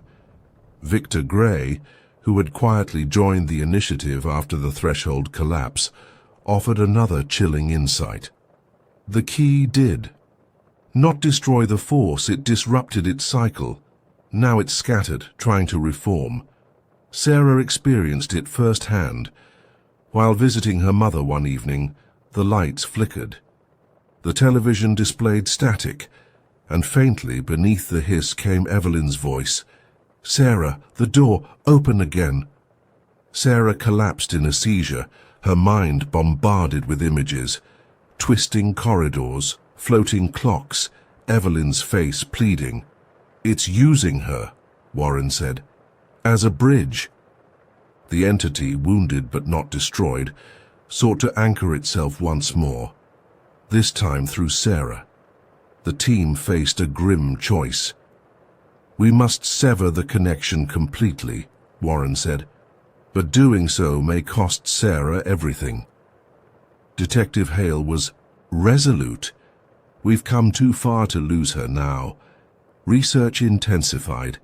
Victor unearthed a forgotten volume from the town archives, the Book of Temporal Banishments. Within it lay a dangerous ritual, the rite of final severance, designed to excise residual anomalies from living hosts. "It's untested," Victor warned, "and the risk to Sarah is extreme." Sarah, hearing this, stood firm. "I'm not afraid. I won't be used by that thing." The team prepared. The ritual would require a sacred circle, artifacts from the original site, and, most crucially, Sarah's full cooperation. "We must confront the echoes head-on," Warren explained. "Only by facing the entity's fragments can we close the loop." On the night of March 7th, the team gathered in the old Wycliffe Chapel, a place steeped in protective rites. Sarah lay within, the circle, surrounded by trusted allies. As the ritual began, the air thickened. "It knows," Sarah whispered. "It's coming." Suddenly the temperature plummeted. Shadows swirled. The scent of burning clock oil filled the air. "You cannot escape time," the entity thundered. Visions assaulted Sarah, every moment of terror she had endured. The cries of Evelyn, the screams of the lost, but through it all, she clung to her anchor, her mother's voice, recorded and played. Softly, "You are here, you are loved, you are free." The entity shrieked, its form fracturing. "Your clock will stop," but Sarah defied it. "Not today." With the final words of the rite, a blinding surge of light engulfed the circle. Sarah convulsed, then went still. When the light faded, the shadows were gone. Sarah opened her eyes. "It's quiet," she whispered. "It's really gone." The team dared to hope. In the following days, the anomalies ceased. No more phantom calls, no more stopped clocks. The town breathed again. A public memorial was held for those lost to the threshold. "We honor their memory," Hale said solemnly, "and we vow never again." But even in peace, shadows lingered. Sarah's recovery was slow. Nightmares persisted. "I feel like part of me is missing," she admitted. Dr. Warren reassured her. "You fought the darkness. You won. But healing takes time." Victor continued his research. "We've closed one loop," he told Archer. "But there, maybe others. The web Evelyn spoke of, it could span far wider." Meanwhile, Sarah received an unexpected message, a plain envelope, no return address. Inside, a single antique clock hand, pristine, and a note. Tick, tick. See you soon." The fight was far from over, but Sarah, now tempered by her ordeal, stood ready. "If it comes back," she vowed, "I'll be waiting." And somewhere in the forgotten corners of time, unseen gears began to turn once more. The first call came at 2:17 a.m. "Dispatch, I need officers at the Belmont estate." The voice was frantic, male, gasping between words. My wife is dead. There's blood.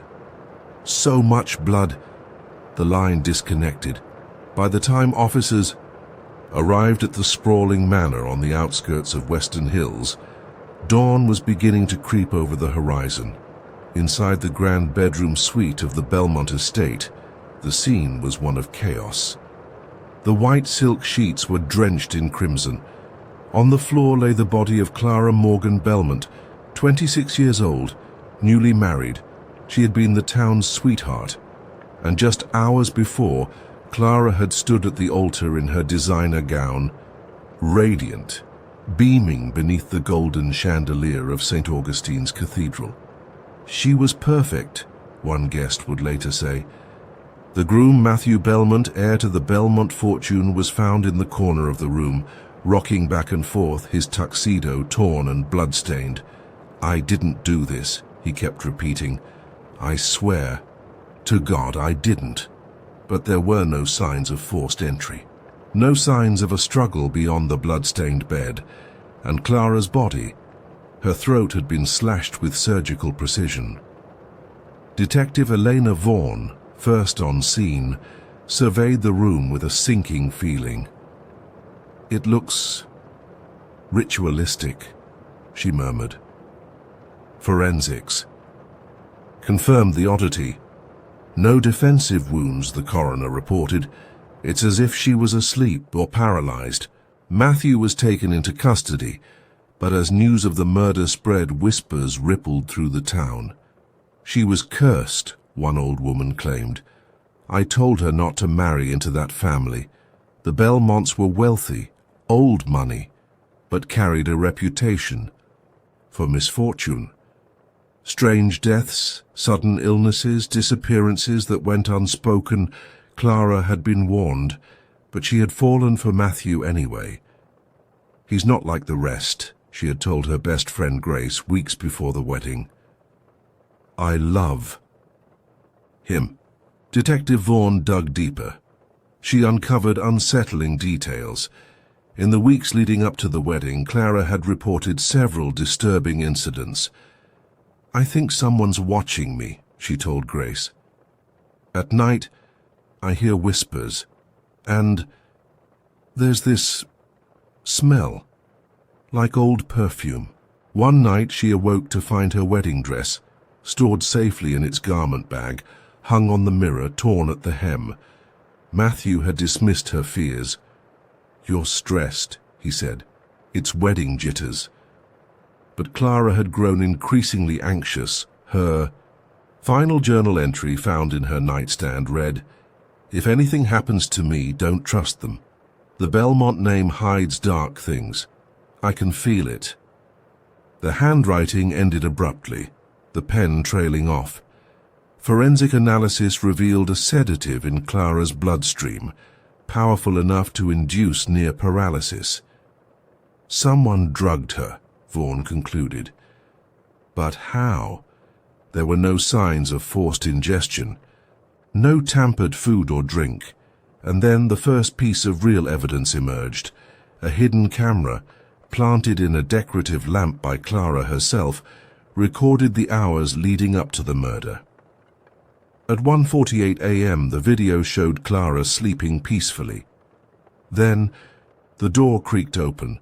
A figure entered, masked, gloved, moving with eerie calm. They approached the bed, produced a slender blade. The timestamp froze at 1:51 a.m. The footage cut to static.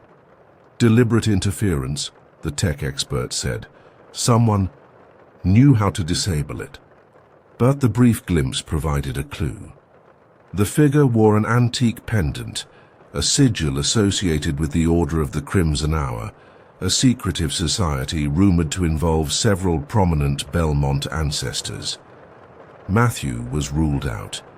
He had no such pendant, and toxicology cleared him of any substances. He's being framed, Vaughn said.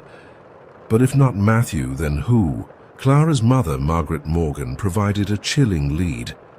Clara told me weeks ago that the Belmont family was pushing her to take part in some ceremony, she said.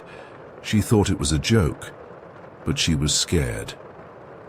Further investigation unearthed records of an ancient Belmont tradition, the midnight binding, a rite performed on the wedding night to seal the union and secure the bloodline.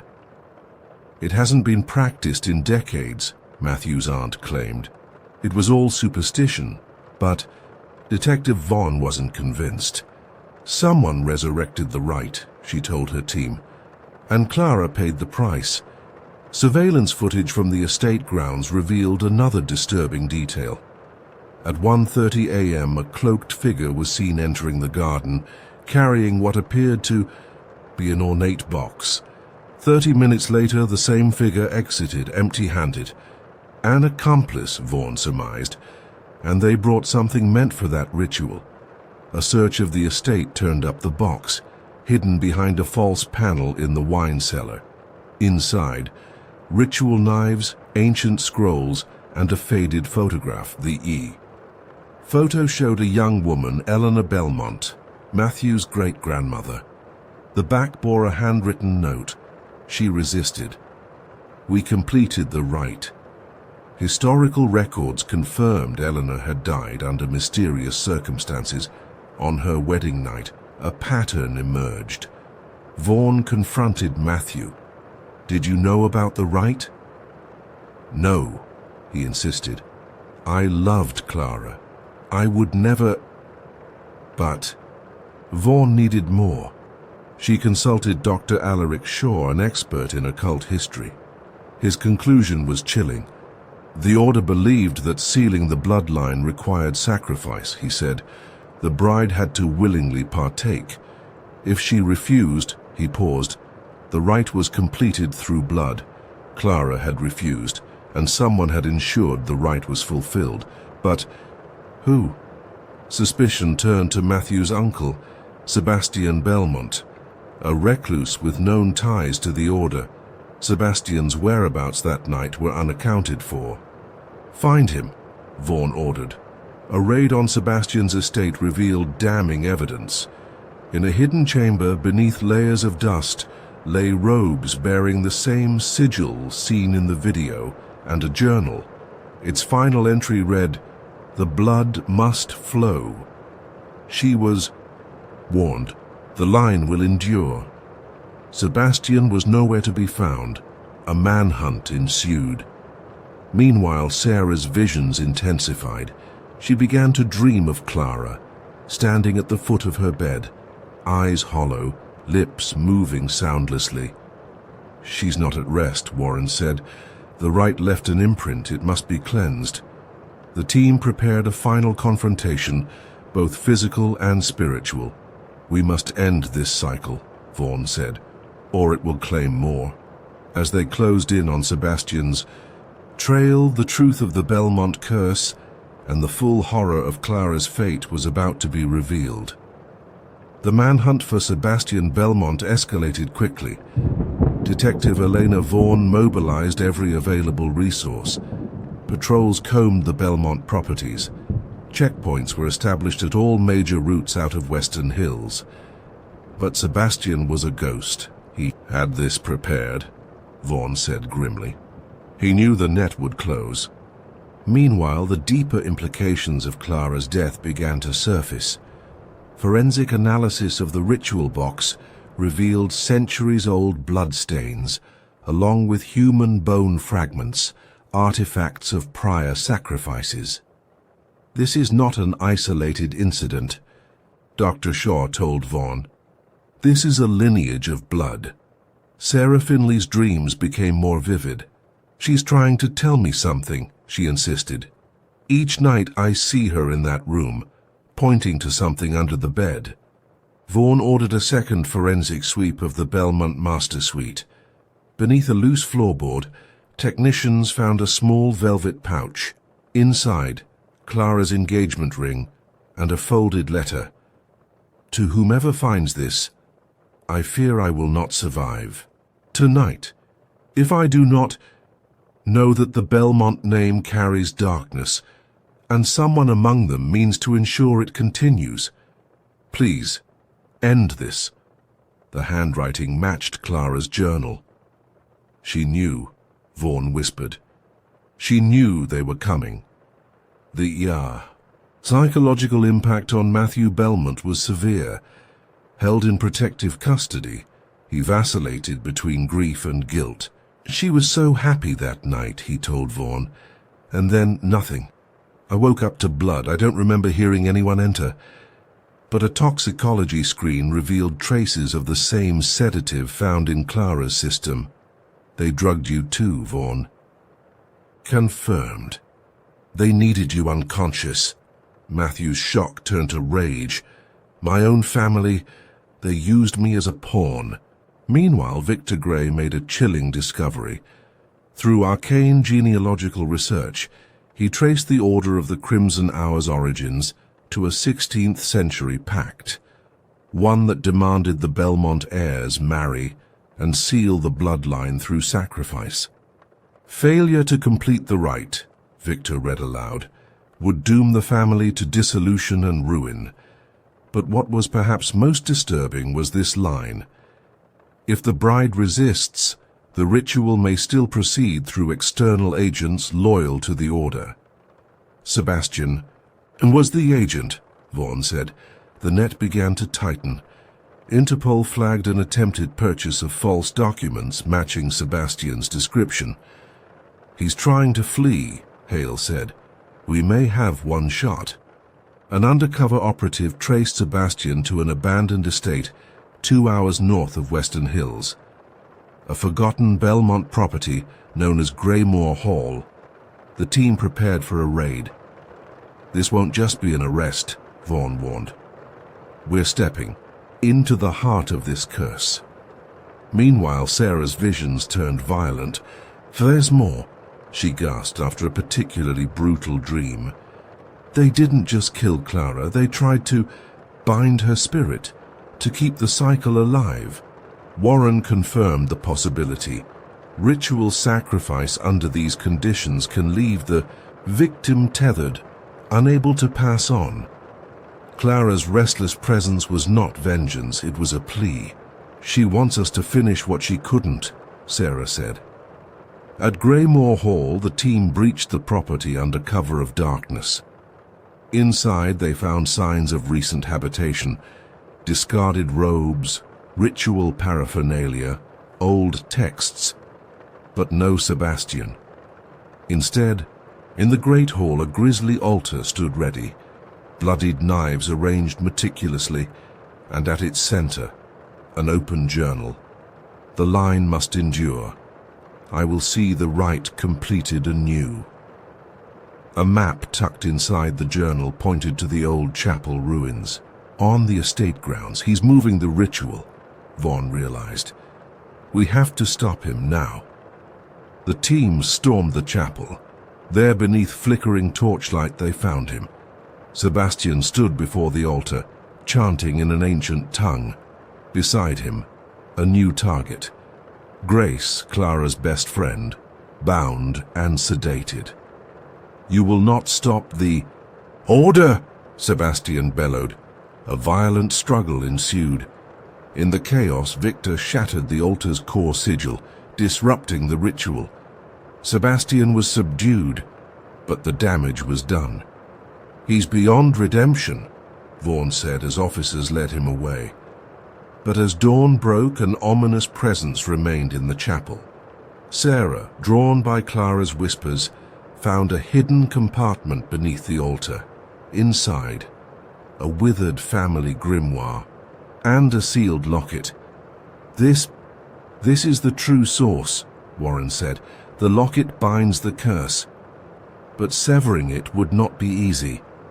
If we destroy it without the proper rite, Victor warned, we could unleash worse. Sarah was resolute. Then we do it right. Tonight. The team prepared a final cleansing. We're not just ending this for Clara, Sarah said.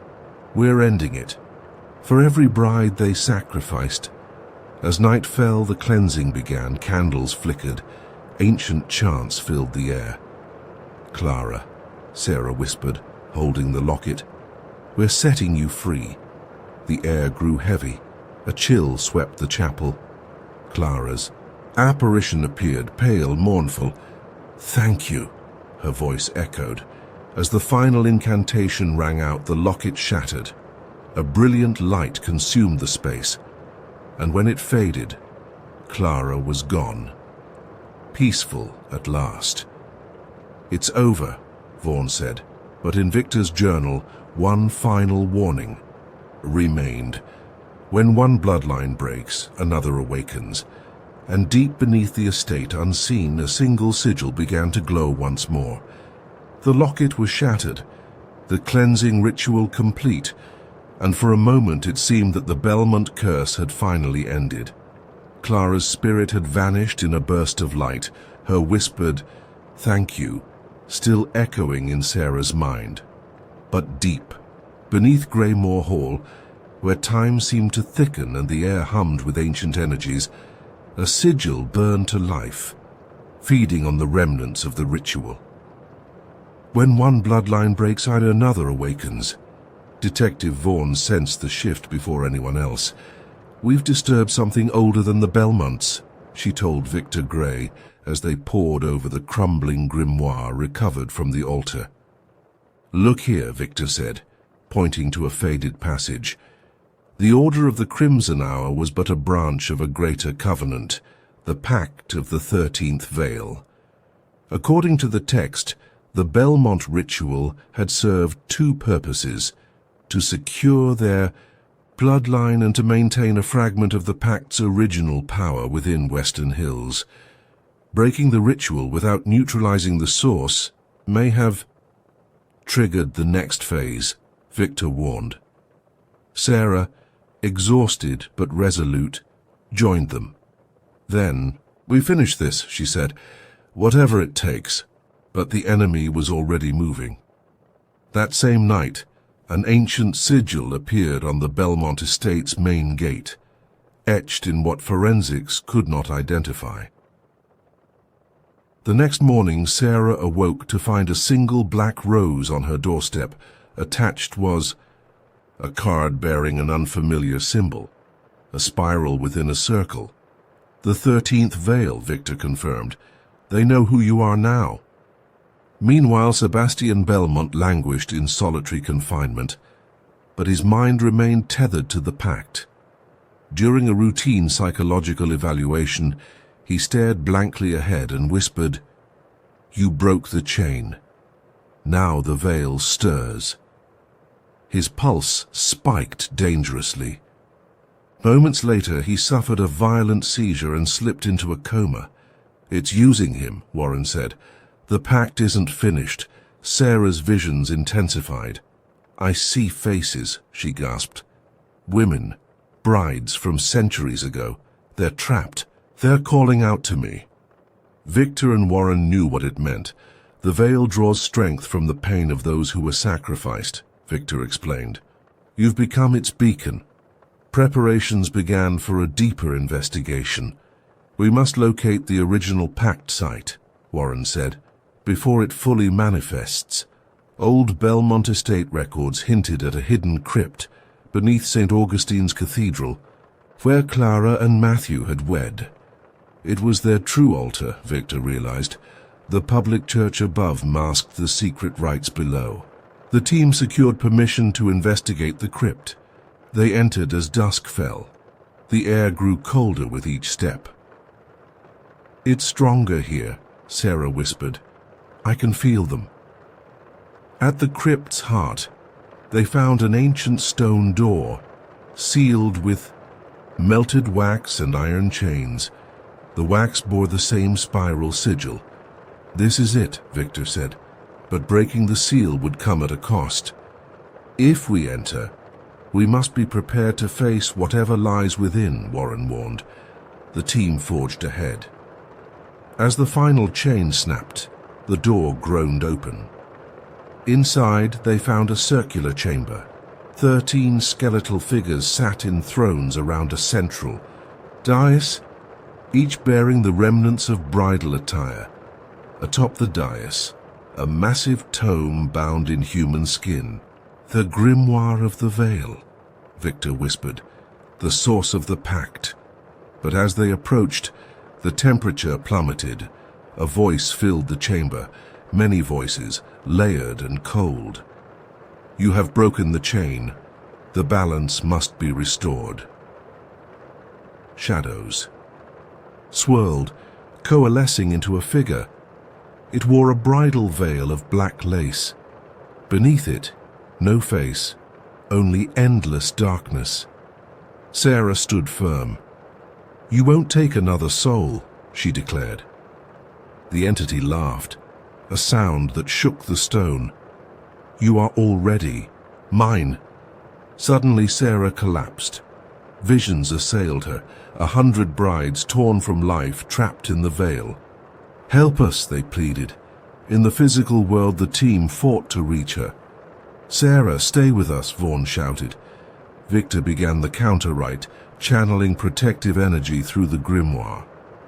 "We sever the pact here and now," he vowed. The he. Veiled bride entity surged, seeking to consume them, but Sarah's will held fast. "I will free you," she whispered to the lost brides. With a final surge of defiance, she reached out within the vision. A hand grasped hers, Clara's. "For you are not alone," Clara said. The other brides joined, their voices rising. "End it." In the crypt, Victor completed the final verse. "By the light of those wronged, by the strength of the living, we sever the veil." A blinding pulse erupted. The skeletal figures disintegrated. The grimoire burst into flame, and the veiled bride's scream echoed one final time, then was gone. Sarah awoke, gasping. "It's over," she whispered. Victor wasn't so sure. "We've broken this node," he said. But the pact's roots run deep. Back above, dawn broke over the cathedral. A sense of peace lingered, but so did a new vigilance. "We've started a war," Warren said. Sarah looked to the horizon. "Then we fight it, wherever it leads." But miles away, in an old European manor, a shadowed figure received word of the crypt's fall. With cold eyes she smiled. "The veil shall rise anew," and the clock began to tick once more. The crypt beneath St. Augustine's Cathedral had fallen. The grimoire of the veil was destroyed. The brides freed. But in the aftermath of their victory, an unease remained within the team. "We've cut one thread," Victor Gray warned. "But the EI web remains." Sarah Finley knew it too. Her dreams had changed, no longer trapped visions of the lost brides, but of a gathering far beyond Western Hills, cloaked figures beneath ancient stone arches, chanting in forgotten tongues. "The veil is adapting," Warren said, "and it knows who opposed it." Meanwhile, a wave of strange occurrences swept through Europe. Reports of brides vanishing on their wedding nights, sealed crypts found desecrated, symbols of the 13th veil, appearing across cathedrals in Prague, Florence, and Vienna. "It's moving its center of power," Victor said grimly. "We need to follow." Interpol flagged a name. Isabelle Devereux, a French antiquarian linked to recovered veil artifacts. She had disappeared from Paris 3 days after the crypt's fall. Surveillance caught her last appearance, boarding a private jet bound for Romania. "The Carpathians," Victor said, "the heartland of old covenants." The team mobilized. Detective Vaughn, Victor Gray, Dr. Warren, and Sarah flew under diplomatic cover to Cluj-Napoca, gateway to the mountains. There, Victor's old contact, Father Andrei Ionescu provided vital intelligence. Deep in the forests lies Orastia Citadel, abandoned for centuries, but local legends speak of a coven that never left. Father Ionescu had intercepted a communique, encrypted instructions summoning members of the 13th Veil to the Citadel. For the Convergence, they seek to reforge the pact, Victor realized, before the Belmont Line's disruption weakens their influence. And Clara's cleansing marked the first fracture, Sarah added. The race began. Guided by Ionescu's maps, the team journeyed deep into the mountains. "We're entering old ground," Warren cautioned.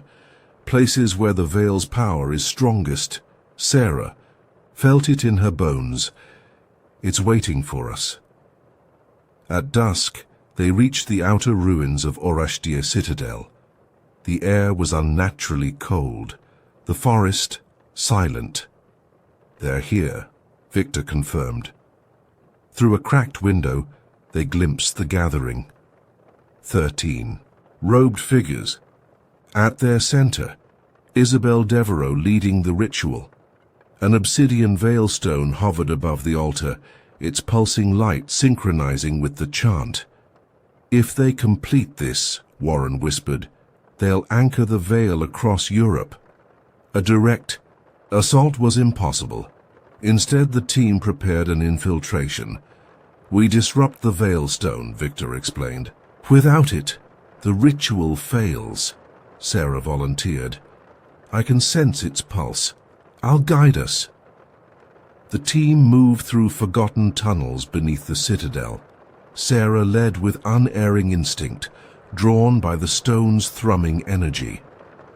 Above, the chant reached a crescendo. "Veil beyond veil, awaken, endure." As the team breached the chamber, chaos erupted. Victor engaged 2 robed figures. Vaughn disabled a third. Sarah sprinted to the altar. Her fingers brushed the veilstone. Visions cascaded through her mind. Vast web of thresholds, global, brides screaming, blood rituals across centuries. "Destroy it," Warren cried. "No," Sarah gasped. "We can't just break it. We must invert it." Drawing on Clara's parting gift, her lingering spiritual strength, Sarah channeled pure intention into the stone. "No more," she whispered. The stone cracked. A wave of light burst outward.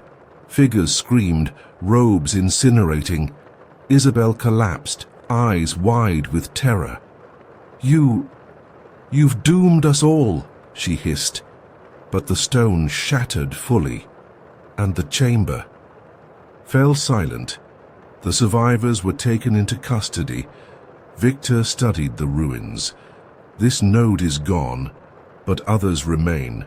Interpol's analysis confirmed it. "We found similar energy signatures beneath churches in Lisbon, Vienna, and Milan," an agent reported. "It's a network," Victor said. "A true web." Sarah's role was now undeniable. "I'm connected to it," she told Warren. "I can find the next nodes, but at great cost." The visions returned, stronger, darker. A new figure emerged, the veiled matron, an entity deeper and older than the veiled bride. "She is the source," Victor deduced, "and she knows Sarah now."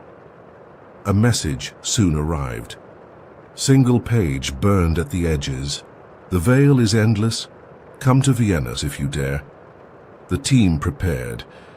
"This is no longer just about Clara," Sarah said. "It's about every woman they've taken. We end it." And as they departed for Vienna, shadows stirred. Across Europe, brides whispered in their sleep. "Time is not yet unmade," the matron whispered, and beneath the cobbled streets of Vienna, a forgotten altar began to pulse once more. Vienna, a city of timeless beauty and shadowed history. Beneath its gilded cathedrals and ancient streets, the next battle awaited. Sarah Finley knew this. "I can feel her," she whispered on the flight from Romania. The veiled matron. She's waiting. Detective Vaughan and Victor Gray exchanged grim looks. Then we strike first, Vaughan said. Interpol's latest intel pointed to St. Ruprecht's crypt, long sealed, now exhibiting anomalous EM signatures identical to the shattered Veil stone. It's her seat of power, Victor confirmed. And she wants... Yes, there, Warren added. She's calling Sarah. The team prepared meticulously. This time they wouldn't merely disrupt a node, they would face the source. We go in as one, Vaughan said, and we don't come out until this is finished. At dusk, they descended into St. Ruprecht's depths. The crypt was vast, choked with the weight of centuries, and at its heart, an obsidian veil throne atop a dais of bones. Before it stood the veiled matron. Towering, draped in ancient lace, her presence seemed to bend reality itself. Around her, spectral brides hovered, faces frozen in anguish. "Welcome, child of the broken chain," the matron intoned. "You've come to embrace your place." Sarah stepped forward. "No more brides will fall," she said, voice steady. The matron laughed, a sound that echoed through the bones. "The veil is endless. Your defiance is but a fleeting spark." Victor began the rite of severance, but the matron's power surged. "Fools," she hissed. "I am bound to every scream, every drop of blood spilt across the ages. You cannot unmake me." Sarah's visions intensified. She saw the matron's origins. Once a betrayed bride sacrificed to an ancient god, her rage twisted into the veil itself. "You were wronged," Sarah whispered, "but you've become the very monster you despised." The matron faltered. "Lies are no," Sarah pressed. "Let them go. Let yourself go." The spectral brides wept. "Free us," they whispered. Victor accelerated the rite. "By the will of the freed, by the light of truth, we sever the matron's bond." The matron screamed, "You will not—" But Sarah reached out, grasped the hem of the matron's veil. "Be at peace," she whispered. A blinding pulse erupted. The veil throne shattered. The bride's forms dissolved, faces peaceful at last, and the matron's final cry faded into silence. When the light dimmed, the team stood amidst ruins. "It's done," Victor said softly. Sarah collapsed into Vaughan's arms. "She's gone," Sarah whispered. "Truly gone." Interpol secured the crypt. Worldwide, reports of vanished brides ceased. "We've broken the web," Warren confirmed, "at its heart." Back in Western Hills, Clara's mother received a simple message. "She is free," Sarah wrote. At Clara's grave, Sarah left a single white rose. "Thank you," she whispered. Life began to return to normal. But Sarah's journey was not over. "I still feel the echoes," she told Victor. "Other packs, other shadows awaiting." Victor smiled sadly. Then the fight continues. And as Sarah looked to the horizon, she knew the veil might be torn, but the world held deeper darkness still.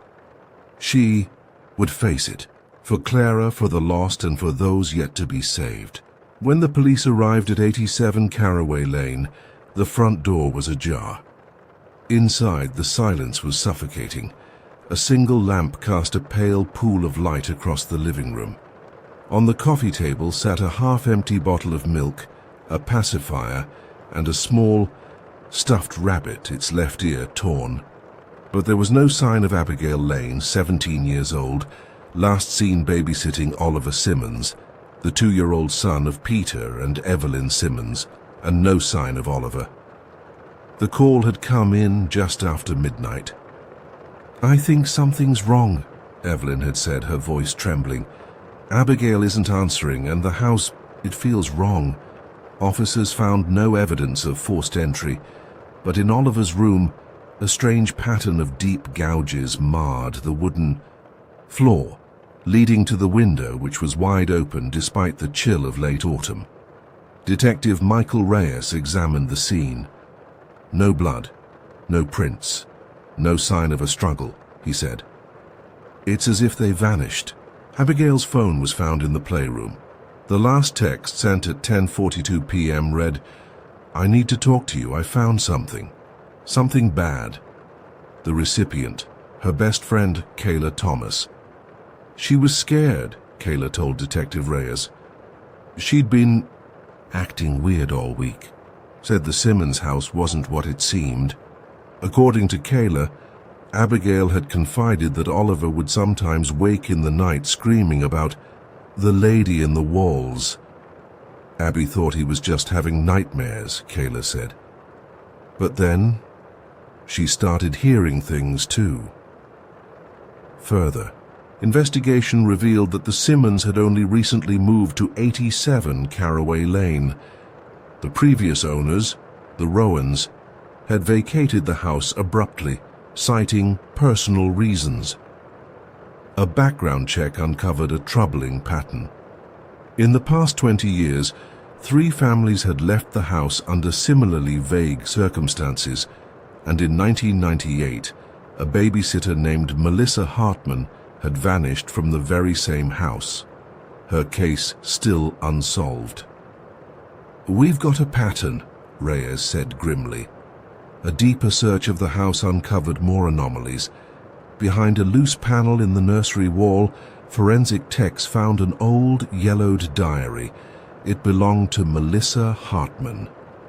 The final entry read, "There's something in the house. I hear it behind the walls calling Oliver's name. If I disappear, know that it's real." Reyes felt a chill. She wrote this the night she vanished. The Simmons were brought in for questioning. "Have you noticed anything strange?" Reyes asked. Evelyn hesitated.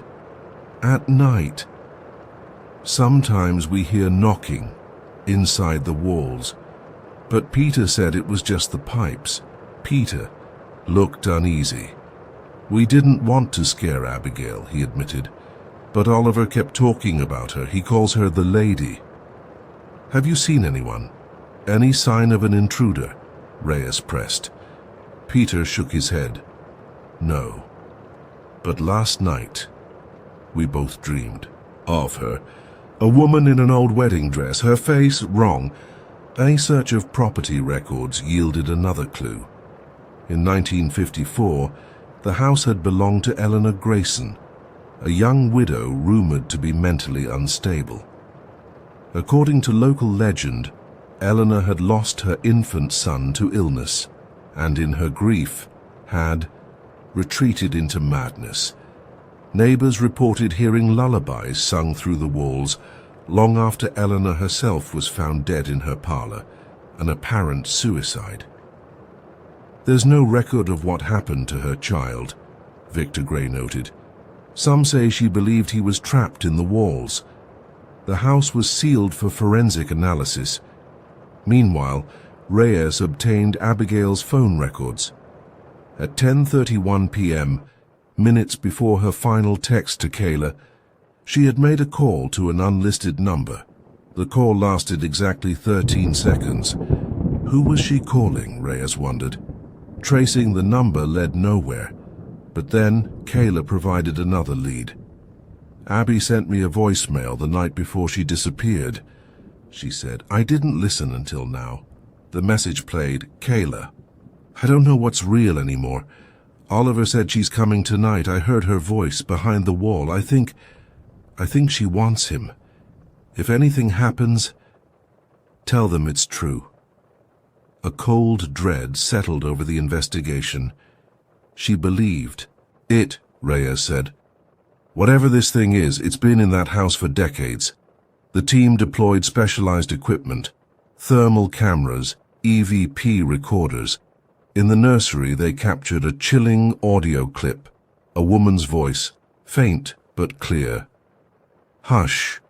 Now, Come to Mother. Thermal scans revealed cold spots moving behind the walls. Something's there, the tech confirmed. Reyes brought in Dr. Elise Warren, a parapsychologist. The house holds a psychic echo, she said. Eleanor's grief, her obsession. It created a residual imprint, but something else is feeding on it now. As they prepared for a deeper sweep, a new clue surfaced. Abigail's other belongings were catalogued, including her diary. One entry stood out. I found a door behind the nursery closet. It was bricked over, but I can hear her singing from the other side. A team dismantled the wall behind it. A narrow passage led to a hidden chamber.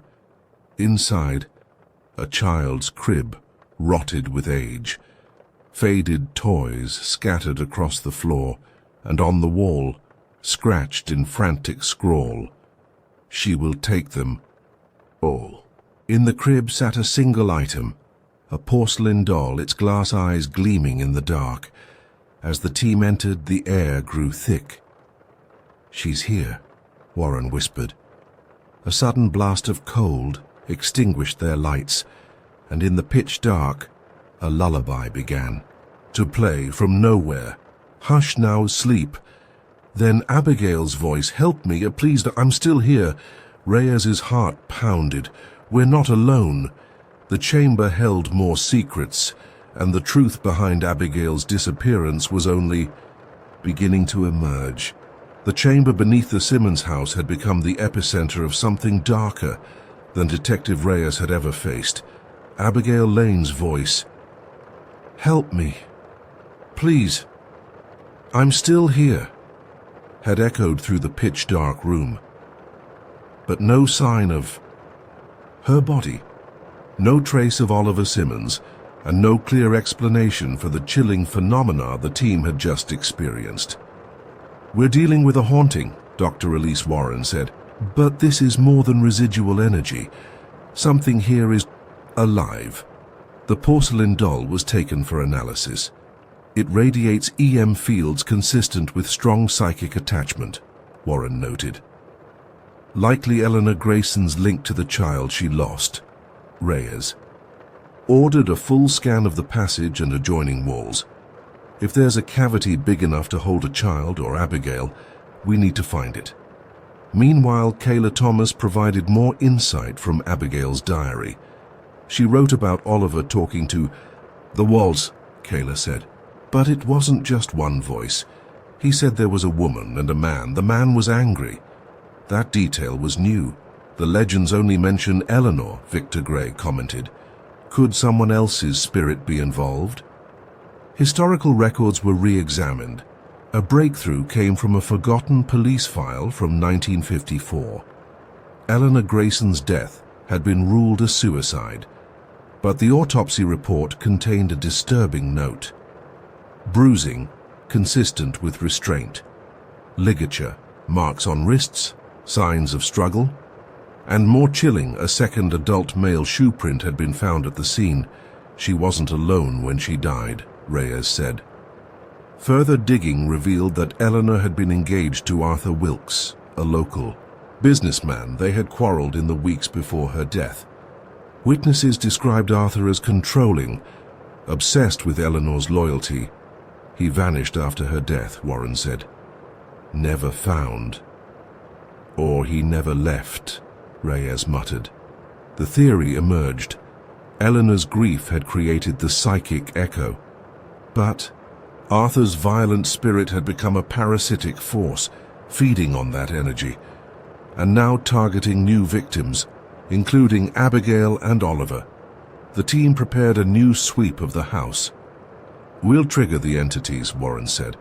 Force them to reveal where they're hiding Abigail and the boy. At 3 a.m., the team re-entered the hidden chamber. Victor conducted a ritual to disrupt spiritual energy. The temperature plummeted. They're coming, Sarah whispered. A deep male voice echoed through the walls. You don't belong here. Then, Abigail's voice again. He won't let me go. Please, help Oliver. A faint banging sound came from the nursery above. The team raced upstairs. Oliver's crib was overturned. The window, now sealed shut, was rattling violently. "He's here," Warren said. Victor set up an EVP recorder. The playback revealed two voices, Eleanor's, "Hush now, my love, sleep," and Arthur's, "You will obey, they are mine now." "He's trapping her," Warren said, "and using the boy to strengthen the hold." A psychic map of the house revealed a convergence point beneath the nursery floor. "There's another chamber," Reyes said. They tore up the floorboards. Beneath a second bricked passage, inside the remains of a makeshift nursery, and in the corner, a small battered toy truck. Oliver's fresh footprints, small and barefoot, led deeper into the dark. "He's alive," Reyes whispered. "We have to move." But the air grew thick. A shadow materialized, Arthur's twisted apparition. "Leave now, or join them," it growled. The team held firm. Warren began a banishment rite. Eleanor's voice cried out, "Free, please." The shadow recoiled. Victor shouted, "Abigail, if you can hear us, guide us to Oliver." A faint glow appeared, leading them to a concealed door. Inside a cramped room, Oliver sat huddled in a corner, tear-streaked but breathing, and beside him, Abigail, pale, eyes wide, clutching the child protectively.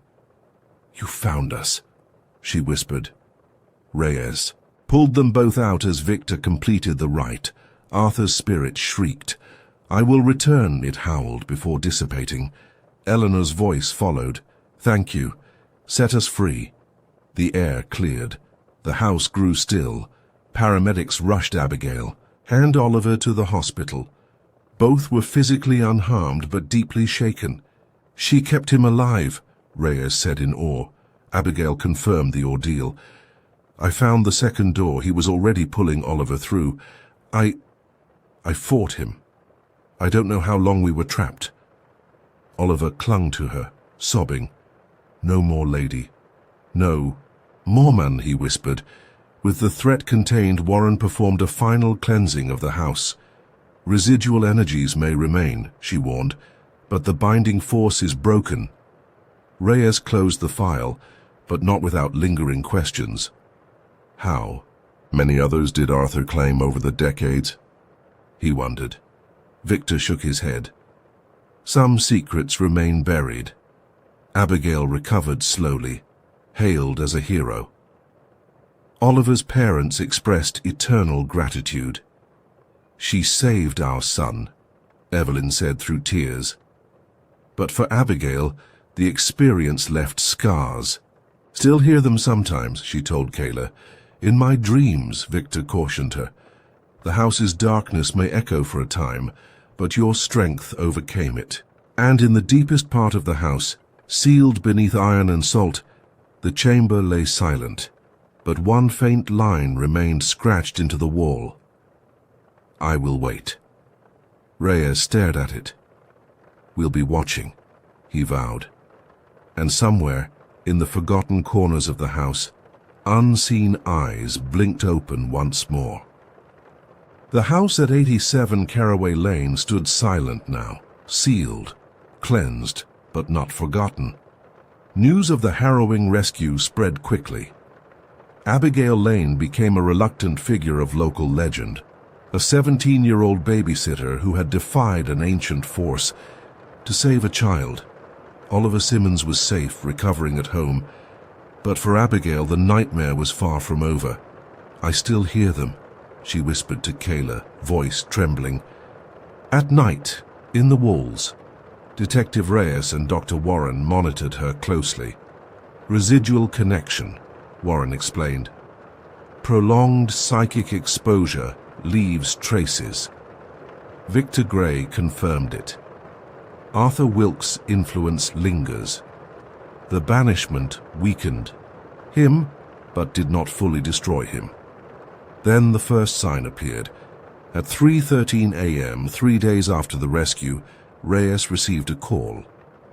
"There's someone in the house," Evelyn Simmons sobbed. "Oliver's screaming. He says she's back. Officers arrive to find Oliver inconsolable, pointing at the nursery wall. The lady's singing again," he cried. Thermal scans revealed new cold spots, and beneath the wallpaper, fresh scratches Mother waits. "We sealed the chamber," Reyes said. "How is this possible?" Warren's face darkened. "It's not the house anymore," she said. "It's her." Eleanor's sorrow remained bound to the location, but now it's tethered to Oliver, and through him to Abigail. Abigail was brought in for further evaluation. "I see her in mirrors," she admitted. "She watches me, smiling." Victor proposed a radical theory. Arthur's spirit was parasitic, but Eleanor's grief created the original breach. Her longing for her lost child now seeks new anchors. Oliver, and perhaps Abigail. Kayla grew fearful. "Is Abby in danger again?" Victor nodded grimly. "If we do not sever the tether completely, yes." Reyes authorized a second cleansing ritual. "We must act before it spreads further," Warren agreed.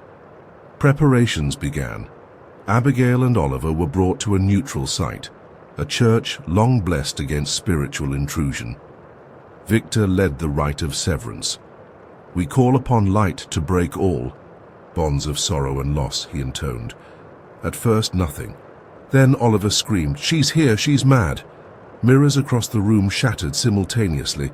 Abigail gasped, "I can feel her inside my head." Warren reinforced the wards. "Hold on, Abigail, fight her." A spectral form began to manifest. Eleanor, her face twisted with grief. "Give him back," she wailed. "He is mine." Abigail, through tears, spoke directly to the apparition. "He's not your child, and I'm not your vessel." The entity faltered. "Victor, seize the moment. By the light of the living, be freed from this torment." A brilliant pulse filled the chamber. Eleanor's form flickered. "I only wanted my son," she whispered. Abigail's voice softened. "He's at peace. You can be too." With a final cry, Eleanor's form dissolved into light. Oliver stopped crying. "She's gone," he whispered. The air grew still. Victor exhaled. "The tether is broken." But even in victory, new questions arose. Reyes reviewed historical archives. "There are reports of similar phenomena tied to Arthur Wilkes's bloodline," he told Victor. "Other houses, other families." "The curse was never limited to Caraway Lane," Victor replied. "Arthur's malevolence may have spread further than we know." Then came the second anomaly. At a house 2 streets away, a new family reported strange occurrences. "My daughter says a man whispers to her at night," the mother reported. "He says, 'I will return.'" Rhea's blood ran cold. "Arthur," Victor agreed. When the primary tether was broken, fragments of Arthur's essence likely scattered, seeking new anchors. Abigail was warned. "You may still be a target," Warren said, but Abigail stood firm. "I won't run. Not again." A plan was formed. "We map every location connected to Arthur Wilkes's bloodline," Victor said, "and we cleanse them, one by one." The battle was not over. It had only begun. Arthur Wilkes was gone, or so they believed, but when the whispers returned, first in the Simmons neighborhood, then in homes across Western Hills, Detective Reyes knew they had only won a battle, not the war. "It's like a contagion, Victor," Gray said, studying new reports. "Residual echoes of Arthur's spirit seeking footholds." Abigail Lane's resolve was tested once more. "He's in my dreams now," she confided to Kayla. "Not Eleanor, Arthur. He says he's watching." Dr. Warren confirmed the danger. "You disrupted his anchor. Now he fixates on you and the child." Oliver's condition worsened. "He's withdrawn," Evelyn Simmons told Reyes. "He won't speak, won't eat, just stares at the wall." Thermal scans of the Simmons house revealed cold zones, identical to those seen at 87 Caraway Lane. We cleansed the house, Reyes said. It's not about the house anymore, Warren replied. It's about Arthur's will. Victor proposed a daring solution. We must confront the core essence. There is a way to draw it out, force it to fully manifest. And then, Reyes asked, we bind it, permanently. A ritual of this magnitude required a powerful lure. It must be someone Arthur fixates on, Victor said. All eyes turned to Abigail. If it's me he wants, she said, then I'll face him. Preparations began. An ancient mirror of binding, an artifact capable of trapping malevolent spirits, was sourced from Victor's archives. The mirror will reflect his true form, Victor explained. Once exposed, we can bind him. The ritual was set for the full moon, the night of strongest spiritual flux. Location: the original heart of Arthur's influence, the ruins beneath 87 Caraway Lane. The house had been demolished, but beneath the earth, the foundation remained. We're going into his domain, Warren warned. Abigail prepared. I'm ready, she said. For Oliver, for Melissa, for all of them. At midnight, the team descended. The air grew colder with each step. He's here, Abigail whispered. The ritual began. Victor intoned the invocation. By mirror and light, reveal the shadow that hides. The mirror of binding shimmered.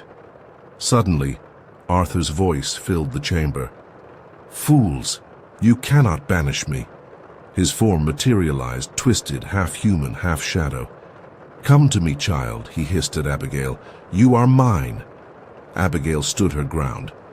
No, I am free. Arthur lunged. Victor activated the mirror. A blinding light engulfed the chamber. Arthur's form convulsed. No, he screamed. I will not be contained. But the mirror held. By the will of the living, be bound, Victor commanded. With a final ear-splitting shriek, Arthur's essence was pulled into the mirror. Silence fell. The air lightened. It is done, Victor said. The mirror of binding was sealed in a reinforced case, destined for an undisclosed vault. No, one must ever open it, Reyes said. Above ground, Abigail embraced Oliver. You're safe now, she whispered, but the battle had left scars. I still feel him, she admitted. Like a shadow at the edge of thought, Warren reassured her. In time, that will fade. Yet Victor remained cautious. We contained Arthur, but the web of darkness he wove may linger still. Indeed, scattered reports surfaced, old journals, hidden artifacts linked to Arthur's line. We must find them all, Victor vowed. Abigail agreed. If there's a way to help others, Shana, with a babysitter who knew too much, had faced the darkness and survived, but the war against the unseen had only begun. And somewhere deep within the mirror's cold glass, unseen eyes still watched and waited. The mirror of binding now rested in a secured vault, hidden deep beneath a reinforced chamber in an undisclosed location. But as the steel doors closed with a final echoing thud, Victor Gray's voice lingered in the air. Containment is not destruction, and some forces never sleep. Detective Reyes carried the weight of that warning with him as he returned to Western Hills. Oliver Simmons, though safe, had not spoken a word since the binding ritual. He's in there, Evelyn whispered. But it's like part of him was left behind. Abigail Lane refused to leave his side. I'll help him find his way back, she promised. Her bond with Oliver had grown unbreakable, a tether formed through shared trauma. Kayla watched her friend with concern. You're different now, she told Abigail. Stronger, but colder too. Abigail didn't deny it. Facing that darkness changes you. Meanwhile, Victor and Warren scoured every lead on Arthur Wilkes's lingering influence. They found it faster. than expected. In a private auction catalogue, Victor spotted a listing: Estate of Arthur Wilkes, personal effects, unpublished manuscripts, ritual artifacts. He had descendants, Victor said grimly, and they're profiting from his legacy. Reyes secured a warrant. The auction house was raided. Among the recovered items, a set of journals bound in human skin and a small, ornate music box. This matches the melody from the EVP recordings, Warren confirmed. Inside the music box, a hidden compartment containing hair and bone fragments. A sympathetic link, Victor said, used to tether spirits to the living. The implications were chilling. If copies of these artifacts are out there, Reyes said, Arthur's influence could spread. Victor agreed. We must locate every piece and destroy them. Abigail volunteered to help. I can sense them now, she admitted. I'll know when we're close. Her sensitivity had heightened since the ritual. Be careful, Warren warned. That connection works both ways. Their fears were soon justified. During a cleansing at an abandoned Wilkes property, Abigail was overcome. He's here, she gasped, eyes wide. He's reaching for me. Victor completed the ritual in time, but the experience left Abigail shaken. He's still trying, she whispered, even through the mirror. Victor confirmed it. The binding weakened him, but his will is formidable. We must remain vigilant. The next artifact led them to a crumbling estate on the outskirts of town. In its cellar, they found a hidden shrine, candles long burned out, symbols etched in blood, and on the wall, fresh scratches. The babysitter will fall. Abigail stood firm. Not today. Victor performed the cleansing, but with each ritual the resistance grew stronger. Something is awakening, Warren observed. A force older than Arthur. Research unveiled a deeper horror. Arthur's power was drawn from a primal source, the Forgotten Vale, Victor explained. High cult of ancient origin. Arthur was merely a vessel. Then this is bigger than one man, Reyes said. Victor nodded. Much bigger. Abigail faced a choice. You don't have to keep going, Kayla told her. You've done enough. But Abigail shook her head. If I stop now, more children will suffer. I won't let that happen. Their next target was the final known Wilkes site, a chapel sealed for decades. As they prepared to enter, Oliver spoke for the first time. Don't go, he whispered to Abigail. She's waiting. Who? Abigail asked gently. The Dark Mother, Oliver said, eyes wide. Victor paled. The Forgotten Vale's matron spirit, the true source. Inside the chapel, they found an altar of bone, and, at its center, a veil of shadow pulsing. This is it, Victor said, the heart of the curse. The ritual began. But the shadow struck back.